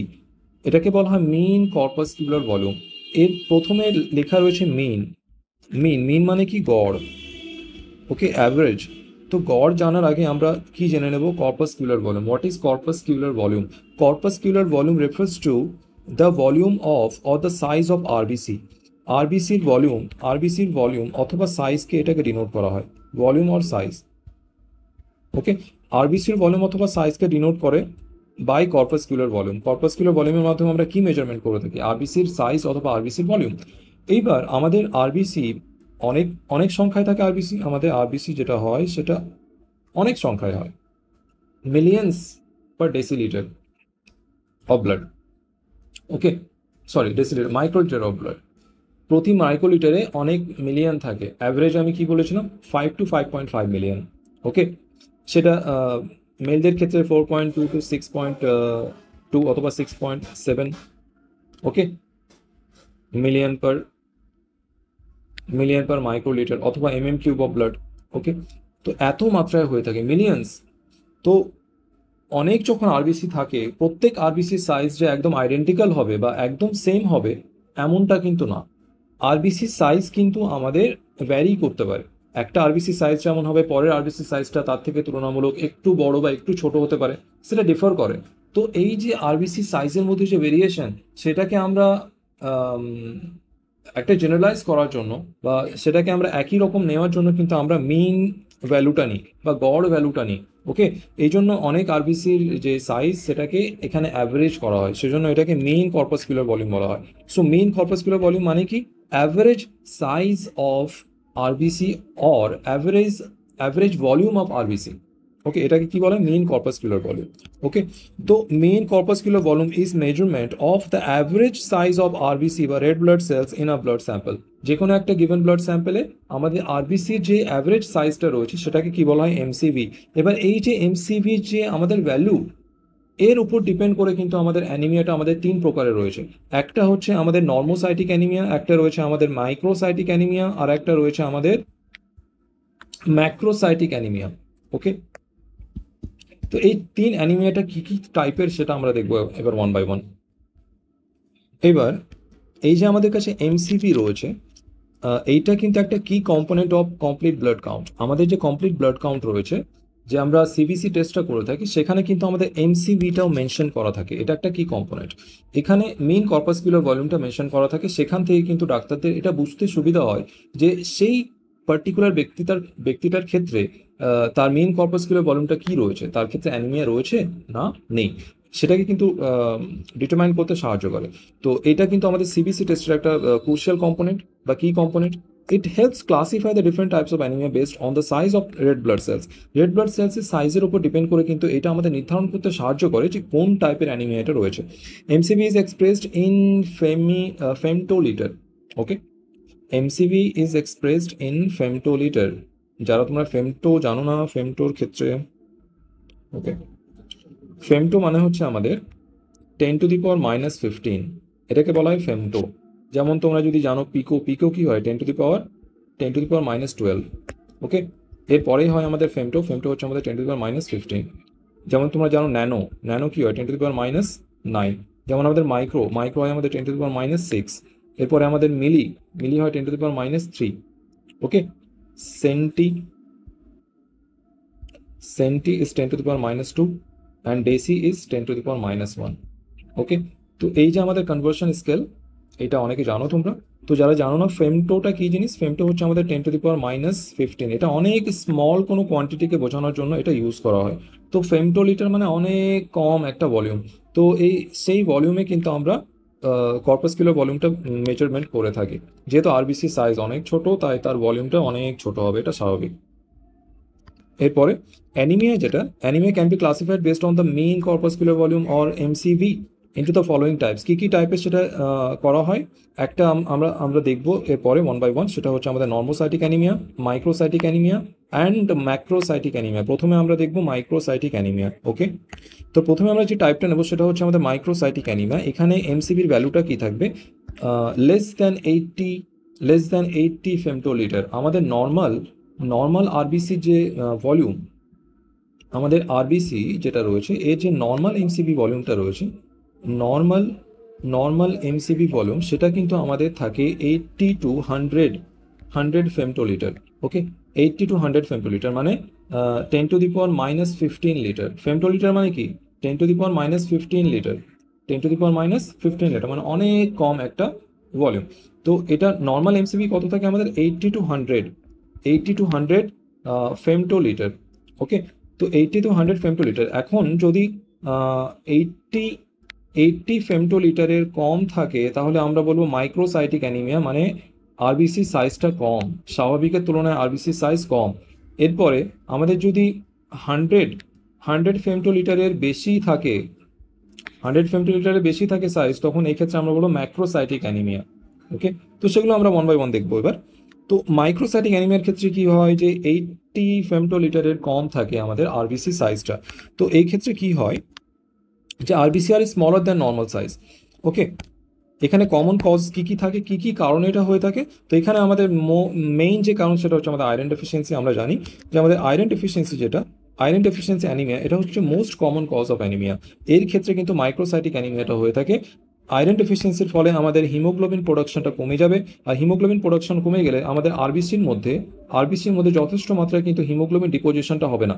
Haemoglobin deposition যদি আমাদের আরবিসির মধ্যে যথেষ্ট মাত্রায় না হয়, তাহলে সেখান থেকে কিন্তু আমাদের আরবিসির সাইজটা এটা কিন্তু স্বাভাবিকের তুলনায় কমে যাবে। ওকে, তো এইভাবে কিন্তু আমাদের মাইক্রোসাইটিক অ্যানিমিয়াটা হয়ে থাকে ডিউ টু আয়রন ডেফিসিয়েন্সি। এরপরে আমাদের ওই যে থ্যালাসিমিয়া, আমরা জানি থ্যালাসিমিয়ার ক্ষেত্রে কিন্তু আমাদের মাইক্রোসাইটিক অ্যানিমিয়াটাই হয়ে থাকে। ওকে, যেহেতু সেখানে আমাদের হিমোগ্লোবিন যেটা সেটা আমাদের অ্যাবনর্মাল হয়ে থাকে, তাই আমাদের আরবিসি সাইজটা কিন্তু নর্মাল হয় না, সেটা ছোট হয়ে যায়। এরপরে আমাদের রয়েছে ক্রনিক ব্লাড লস। কারো ক্ষেত্রে যদি ব্লাড লস হয়ে যায়, অত্যধিক ব্লাড লস হয়ে যায়, তখন সেক্ষেত্রেও কিন্তু আমাদের মাইক্রোসাইটিক অ্যানিমিয়াটা হয়ে থাকে। এরপরে আমাদের কাছে রয়েছে সাইড্রোপ্লাস্টিক অ্যানিমিয়া।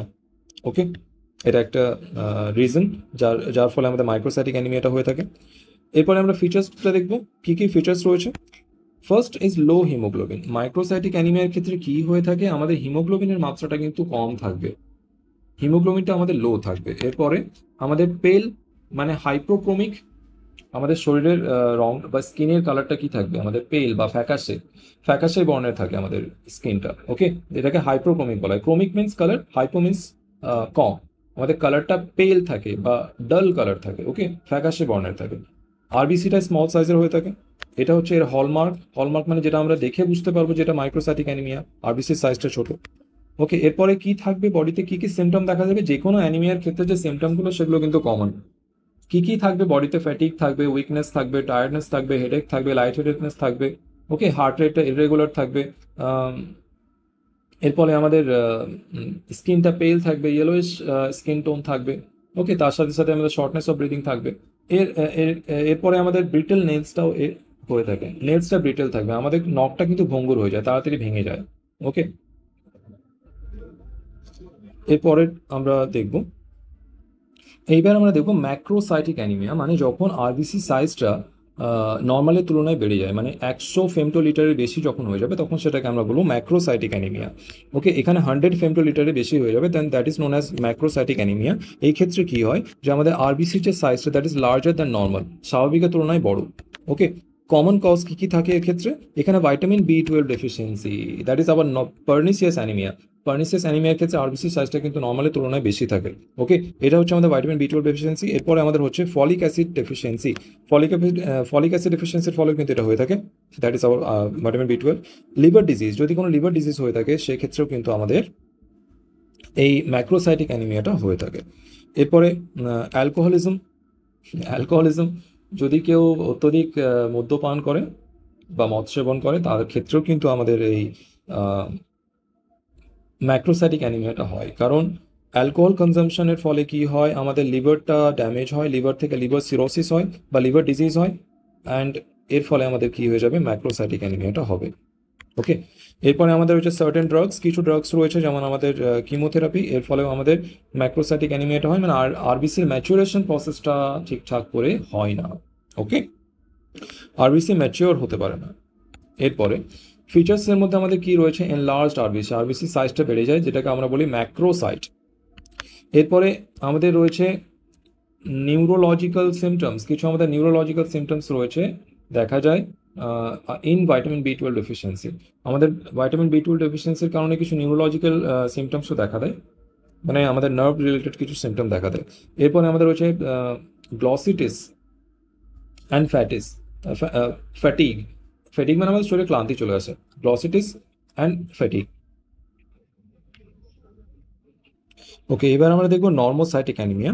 এই নর্মোসাইটিক অ্যানিমিয়ার ক্ষেত্রে কিন্তু আরবিসির যে সাইজটা সেটা নর্মাল থাকে, 80 to 100 ফেমটোলিটার। ওকে, এই ক্ষেত্রে কি হয়, RBC are normal in size but fewer in number, এর সংখ্যাটা কমে যায়। ওকে, আরবিসি প্রোডাকশনটা কমে যায় কিন্তু সাইজটা নর্মাল থাকে। কি কি কমন রিজন থাকে, এই ক্ষেত্রে অ্যাকিউট ব্লাড লস, যদি কারোর ক্ষেত্রে ব্লাড লস হয়ে যায় ডিউরিং ইঞ্জুরি, বা কারো ক্ষেত্রে অনেক মহিলাদের ক্ষেত্রে এরকম হয় যে যে পিরিয়ডটা হয় বা যে মেনস্ট্রুয়াল ব্লাড লস সেটা কিন্তু ইররেগুলার হয়ে যায়। কারো ক্ষেত্রে যদি ইররেগুলার পিরিয়ড হয়, অনেক মহিলাদের ক্ষেত্রে এটা হয় during hormonal fluctuation, irregular irregular period বা মেনস্ট্রুয়াল সাইকেলটা ইররেগুলার হয়ে যায়। যেটা আমাদের 28 ডেজ সাইকেল থাকে এটা ইররেগুলার হয়ে যায়, কারো ক্ষেত্রে 16 ডেজ চলে আসে, 14 ডেজ চলে আসে। ওকে, ফ্রিকুয়েন্ট ব্লাড লস হয়। তো সেই ক্ষেত্রে কিন্তু কি হয় যে ব্লাড লসের পরিমাণটা বেড়ে যায়। নর্মাল যেটা আমাদের মেনস্ট্রুয়াল ব্লাড ফ্লোটা যেটা হয় সেটা 4 to 5 ডেজ থাকে, 4 থেকে 5 দিন মতো ব্লাড লসটা হয়, কিন্তু অনেকের ক্ষেত্রে কিন্তু এইটা বেড়ে যায়। ওকে, অথবা এই ক্ষেত্রে কিন্তু হেভি ব্লিডিং হতে পারে, ব্লাড লসটা বেড়ে যেতে পারে। ওকে, তো সেখান থেকেও কিন্তু ইররেগুলার মেনস্ট্রুয়াল সাইকেল। ওকে, সেখান থেকে কিন্তু আমাদের এই যে নর্মোসাইটিক অ্যানিমিয়া এটা হতে পারে, যে এক্সেস ব্লাড লস হয়ে গেলে কিন্তু সেখান থেকে অ্যানিমিয়াটা হতে পারে। ওকে, তো অ্যাকিউট ব্লাড লস এটার বিভিন্ন কারণ হতে পারে, ইররেগুলার পিরিয়ড হতে পারে, আমাদের ইনজুরি। ওকে, এই আমাদের হতে পারে যদি কারো ক্ষেত্রে অ্যাকিউট যেটাকে আমাদের বলা হয় আলসার, সেটা আমাদের গ্যাস্ট্রিক আলসার হতে পারে, পেপটিক আলসার হতে পারে, যে কোনো আলসার যদি সেটা অ্যাকিউট কন্ডিশনে থাকে সেখান থেকে কিন্তু আমাদের হেভি ব্লিডিং হয়। তো সেখান থেকে কিন্তু আমাদের অ্যাকিউট ব্লাড লস হয় আর আমাদের অ্যানিমিয়াটা হতে পারে, দ্যাট ইজ আবার নর্মোসাইটিক অ্যানিমিয়া। এরপরে আমাদের যেটা রয়েছে অ্যানিমিয়া অফ ক্রনিক ডিজিজ, বিভিন্ন ক্রনিক ডিজিজের ক্ষেত্রেও এটা হয়ে থাকে, যেমন আমাদের কিডনি ডিজিজ অথবা বোন ম্যারো ক্যান্সার। অ্যাপ্লাস্টিক অ্যানিমিয়া যেটা আমাদের bone marrow cancer, bone marrow failure. Okay, সেখান থেকে আমাদের হয় রিনাল ডিজিজ, কিডনি ফেলিয়ার, সেক্ষেত্রে এটা হয়ে থাকে। ফিচার্স কী কী রয়েছে আমাদের, ফিচার্স প্রথমে হচ্ছে আমাদের নর্মাল এমসিবি, আমাদের MCB value main corpuscular volume সেটা আমাদের নর্মাল থাকবে 80 to 100 মাইক্রো ফেমটোলিটার, কিন্তু লো হিমোগ্লোবিন অ্যান্ড আরবিসি কাউন্ট, হিমোগ্লোবিনটাও কম থাকবে, আরবিসি কাউন্টটাও কম থাকবে। এরপরে জেনারেল অ্যানিমিয়া সিমটমস, যেগুলো আমাদের রয়েছে, যে কোনো অ্যানিমিয়ার ক্ষেত্রে সিমটমসগুলো কিন্তু জেনারেল থাকে বা আমাদের একই সিমটম থাকে যে কোনো অ্যানিমিয়ার ক্ষেত্রে, like hypoxia, okay, tiredness, dizziness, fatigue, shortness of breath. Okay, এগুলো অনেকবার আলোচনা হয়েছে, তোমরা প্রত্যেকেই জানো। ওকে, এরপরে আমরা দেখবো জেনারেল টাইপ অফ অ্যানিমিয়া, মানে অ্যানিমিয়া তো আমরা এবার এমসিবির ওপর নির্ভর করে দেখলাম যে এমসিবির ওপর ভিত্তি করে কী কী টাইপের অ্যানিমিয়া রয়েছে, কিন্তু এবার আবার জেনারেল টাইপ অফ অ্যানিমিয়া দেখবো, যেখানে আমরা আয়রন ডেফিসিয়েন্সি অ্যানিমিয়া দেখবো, পার্নিশিয়াস অ্যানিমিয়া দেখবো, থ্যালাসেমিয়ার কারণে যেগুলো অ্যানিমিয়া হয়। তো এই ধরনের অ্যানিমিয়াগুলো আমরা এবার দেখব। এইবার আমরা জেনারেল টাইপ অফ অ্যানিমিয়া নিয়ে কথা বলবো। এখানে প্রথম আমাদের যেটা রয়েছে, যেটা আমাদের মোস্ট কমন অ্যানিমিয়া, এটা হচ্ছে আমাদের আয়রন ডেফিসিয়েন্সি অ্যানিমিয়া। এটা কিন্তু মোস্ট কমন। এখানে কি হয়, caused by inadequate iron intact.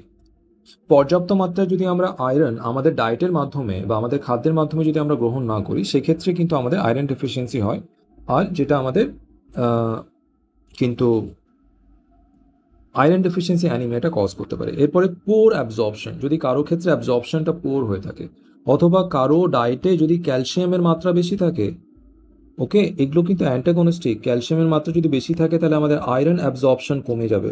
ওকে, সেজন্য ডায়েটটা কিন্তু আমাদের ব্যালেন্স থাকতে হয়। অনেকের ক্ষেত্রে পোর অ্যাবজর্পশন থাকে, সেটা নর্মাল অ্যাবজর্পশনটা পোর হতে পারে, অথবা calcium induced poor absorption of iron, এটাও হতে পারে ক্যালসিয়ামের প্রভাবে। যদি কারো ক্যালসিয়ামটা বেশি নেয়, সাপ্লিমেন্টেশন যদি কারো ক্যালসিয়ামের বেশি থাকে, তাহলে তার ক্ষেত্রে কিন্তু আয়রন অ্যাবজর্পশনটা কমে যাবে। ওকে, এরপরে ক্রনিক ব্লাড লস। ওকে, এটা মেনস্ট্রুয়েশনের ক্ষেত্রে হতে পারে।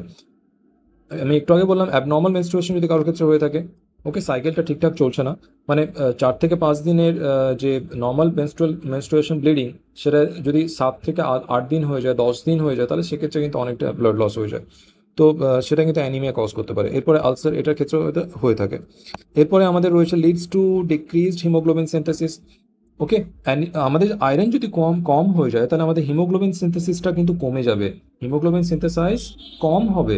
ওকে, কারণ হিমোগ্লোবিনটা তৈরি হওয়ার জন্য কিন্তু আমাদের আয়রনটার প্রয়োজন রয়েছে, resulting in microcytic hypochromic RBC. Okay, এইখানে কি বলা হচ্ছে মাইক্রোসাইটিক, এটা কিন্তু একটা হলমার্ক। ওকে, এখানে প্রশ্ন আসতে পারে হলমার্ক মানে কি, যেটা দেখে আমরা চিনতে পারি। এখানে resulting in microcytic hypochromic RBC. Okay, এটা একটা ফিচার। আরবিসি ফিচারটা কি আমাদের কি দিল, মাইক্রোসাইটিক অ্যান্ড হাইপোক্রোমিক। মাইক্রোসাইটিক মানে আকারে ছোট হবে, হাইপোক্রোমিক মানে এর কালারটা কম ডিপ হবে। মানে আরবিসি এর কালার কি হয়, রেড, এর ক্ষেত্রে কি হবে, ডিপ রেড হবে না, এর ক্ষেত্রে কি হয়ে যাবে, হাইপোক্রোমিক মানে এর রেড কালারটা কম রেড হবে। ওকে, কালার ইন্টেন্সিটি মানে কালারটা ফেড হয়ে যাবে, ফ্যাকাশে বর্ণের হয়ে যাবে, কালারটা ফেড হয়ে যাবে। আরবিসিটা খুব বেশি ডিপ রেড হবে না, ওকে, রেড কালারটা ফেড হয়ে যাবে, ফ্যাকাশে হয়ে যাবে। তো দ্যাট ইজ হাইপোক্রোমিক। ওকে, তো মাইক্রোসাইটিক অ্যান্ড হাইপোক্রোমিক আরবিসি, এই ফিচারটা কার ক্ষেত্রে দেখা যায়, এটা আয়রন ডেফিসিয়েন্সি অ্যানিমিয়ার ক্ষেত্রে দেখা যায়। ওকে, এই প্রশ্নটা কিন্তু আসে, microcytic and hypochromic RBC. Next আমরা দেখবো, this is the most common type of anaemia world wide.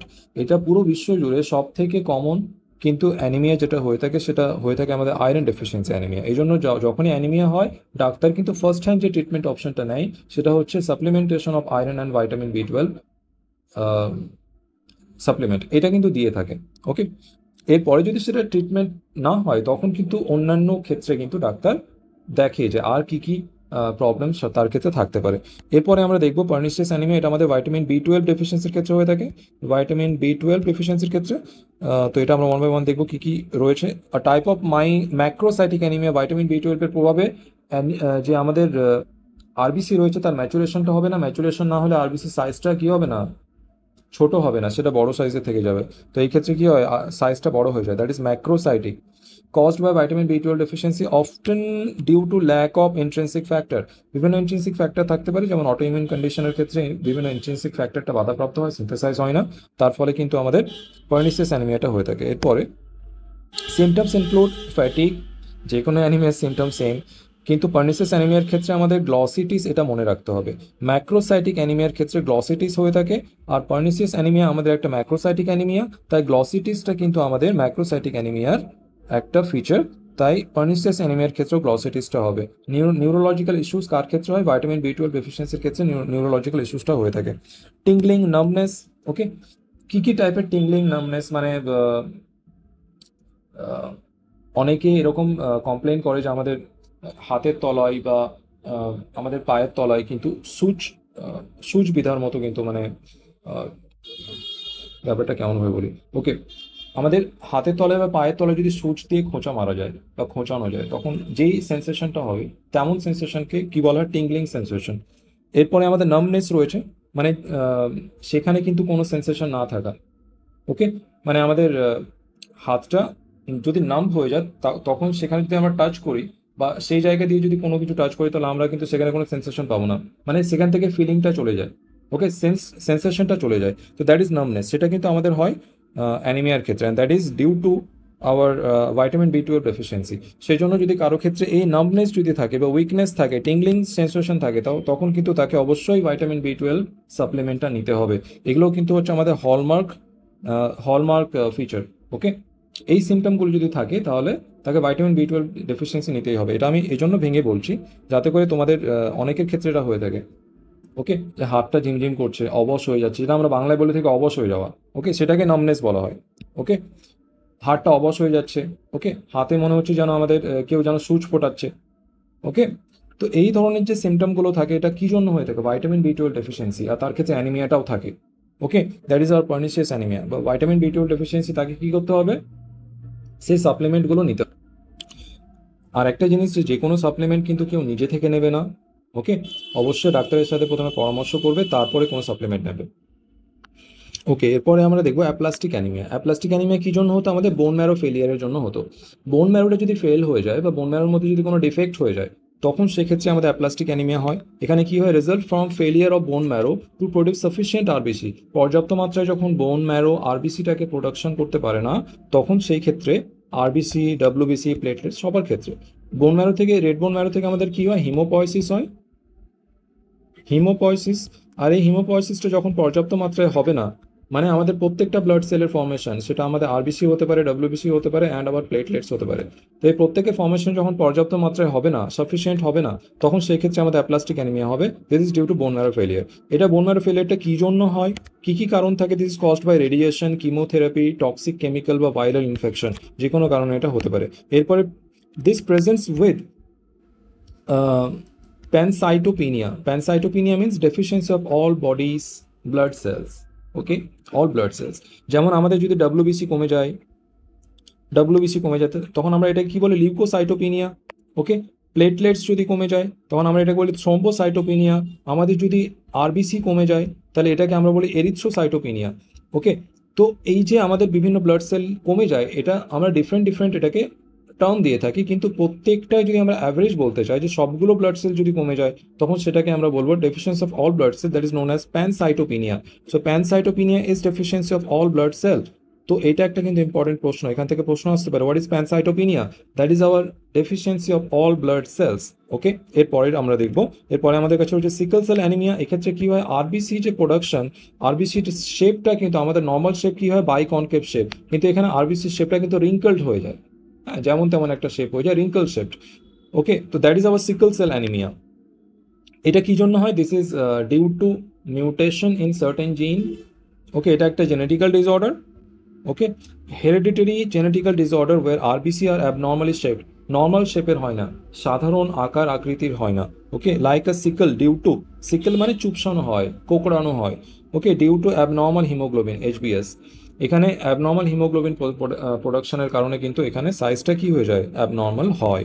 এরপরে causes blockage in blood vessels. এটা কি করে?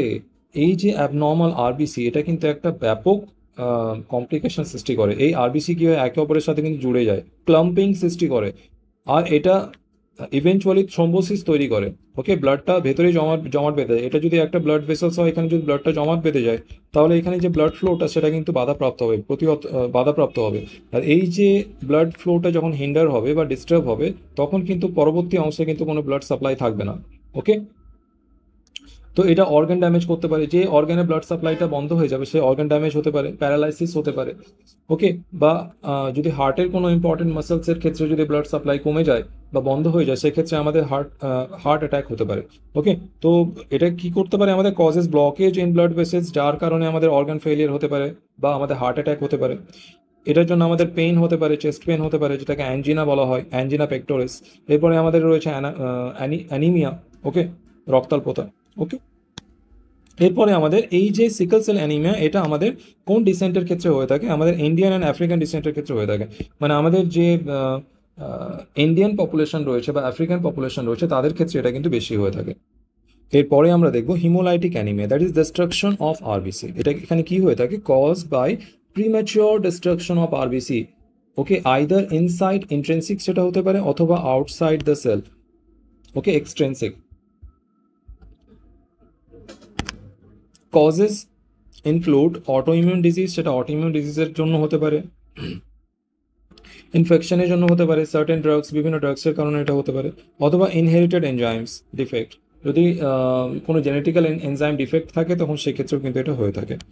এরপরে আমাদের রয়েছে কি কি ফিচার্স রয়েছে, এক্ষেত্রে জন্ডিস হয়, সিভিয়ার জন্ডিস হয়, এনলার্জ স্প্লিন। যদি অতিরিক্ত পরিমাণে আরবিসি ডিস্ট্রাকশন হয় তখন আরবিসিটা কোথায় ডিস্ট্রাকশন হয় আমরা জানি, graveyard of RBC is spleen, স্প্লিনে গিয়ে কিন্তু এটা ডিস্ট্রাকশন হয়। স্প্লিনে যদি অতিরিক্ত মাত্রায় যদি আরবিসি ডিস্ট্রাকশন হয় স্প্লিনের উপরে লোড বাড়বে, স্প্লিনের সাইজটা বাড়বে, স্প্লিনোমেগালি হয়ে যাবে, এনলার্জ স্প্লিন, স্প্লিনোমেগালি। হিমোগ্লোবিনটা ডিস্ট্রাকশন হবে লিভারে, তখন সেখানে লিভারের সাইজটা বাড়বে, enlarged liver that is known as hepatomegaly. তো এখানে কি হয়ে যাবে, হেপাটোস্প্লিনোমেগালি। এর সাথে সাথে আমাদের অ্যানিমিয়ার বিভিন্ন সিমটম আসবে, ফ্যাটিক, উইকনেস অ্যান্ড অল, তোমরা যেটা জানো। এরপর আমরা কিছু কোশ্চেন্স দেখে নেবো। হোয়াট ডিফাইন্স অ্যানিমিয়া, অ্যানিমিয়াটা কি ছিল আমাদের, reduced oxygen carrying capacity due to low RBC or haemoglobin, yes. Increase number of red blood cells, no. Reduced oxygen carrying capacity, this was. এরপরে elevated white blood cells count, no. Excessive platelet production, no. What is the normal haemoglobin range for women, মহিলাদের ক্ষেত্রে কি ছিল 12 থেকে 15 gram per decilitre. এরপরে আমাদের কাছে রয়েছে which of the following is the most common cause of anaemia, that is our iron deficiency. এবারে pernicious anaemia is due to vitamin B12 deficiency. এরপরে which type of anemia is characterized by small pale RBC, pale RBC means hypochromic, okay. এটা কার জন্য হতো, due to iron deficiency. Microcytic, দেখো microcytic hypochromic, microcytic মানে সাইজটা small থাকবে, hypochromic that is our iron deficiency anaemia. এরপরে what is the MCV range for normocytic anaemia, নর্মোসাইটিকের ক্ষেত্রে 80 থেকে 100 ফেমটোলিটার হতো, দ্যাট ইজ আওয়ার 80 to 100। এরপরে আমাদের which symptom is not typically associated with anaemia, অ্যানিমিয়ার জন্য কোন সিমটমটা না, ফ্যাটিক হয়ে থাকে, র্যাপিড হার্ট রেট হয়ে থাকে, হাইপার টেনশন, নো। পেল স্কিন হয়ে থাকে, হাইপার টেনশনটা কিন্তু অ্যানিমিয়ার ক্ষেত্রে হয় না। এই ক্ষেত্রে বেশিরভাগ সময় কি হয় যে হাইপোটেনশন হয়ে থাকে, ব্লাড প্রেশারটা লো থাকে, hypotension, okay. Low BP, high থাকে না, লো বিপি থাকে। এরপরে sickle cell anaemia is caused by, কি জন্য হয় এটা, অ্যাবনর্মাল হিমোগ্লোবিন।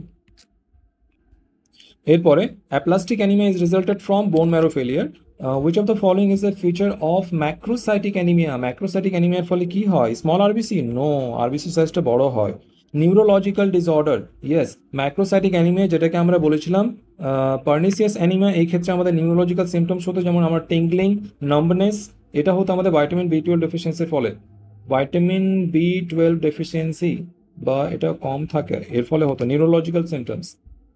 বাকিগুলো এখানে হবে না, নর্মাল এমসিবি হবে না, এখানে এমসিবি এখানে বেশি থাকে, হাইপোক্রোমিয়া হবে না এখানে, যেহেতু আয়রন ডেফিসিয়েন্সি নেই তাই এখানে নর্মোক্রোমিয়া হবে, মানে আমাদের কালারটা নর্মাল।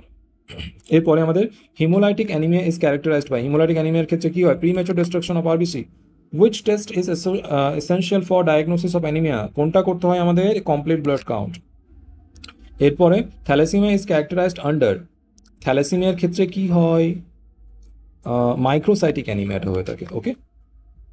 গ্লসিটিস এটা কার ক্ষেত্রে হয়, ইজ ফিচার অফ আমাদের iron deficiency, no.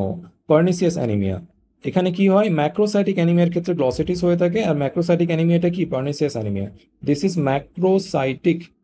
Macrocytic anaemia থাকতে পারে, অথবা ভাইটামিন B12 ডেফিসিয়েন্সি অ্যানিমিয়া থাকতে পারে, পার্নিসিয়াস অ্যানিমিয়া থাকতে পারে, যে কোনো ক্ষেত্রে কি হয় আমাদের গ্লসিটিস হয়ে থাকে। এটা কি, হ্যাঁ অবশ্য বলা হয়নি, that is hour inflamed tongue, আমাদের টাঙের মধ্যে ইনফ্লামেশন হয়, মানে আমাদের যেটা বলা হয় আমাদের জিভে ঘা হয়ে যাওয়া, অনেক সময় হয় জিভে ঘা হয়ে যায়, তোমরা অনেকেই জানো যে জিভে ঘা হলে আমাদের ভাইটামিন B12 সাপ্লিমেন্ট নেই, ভাইটামিন B12 এর একটা দুটো ট্যাবলেট খেলে কিন্তু সেটা ঠিক হয়ে যায়।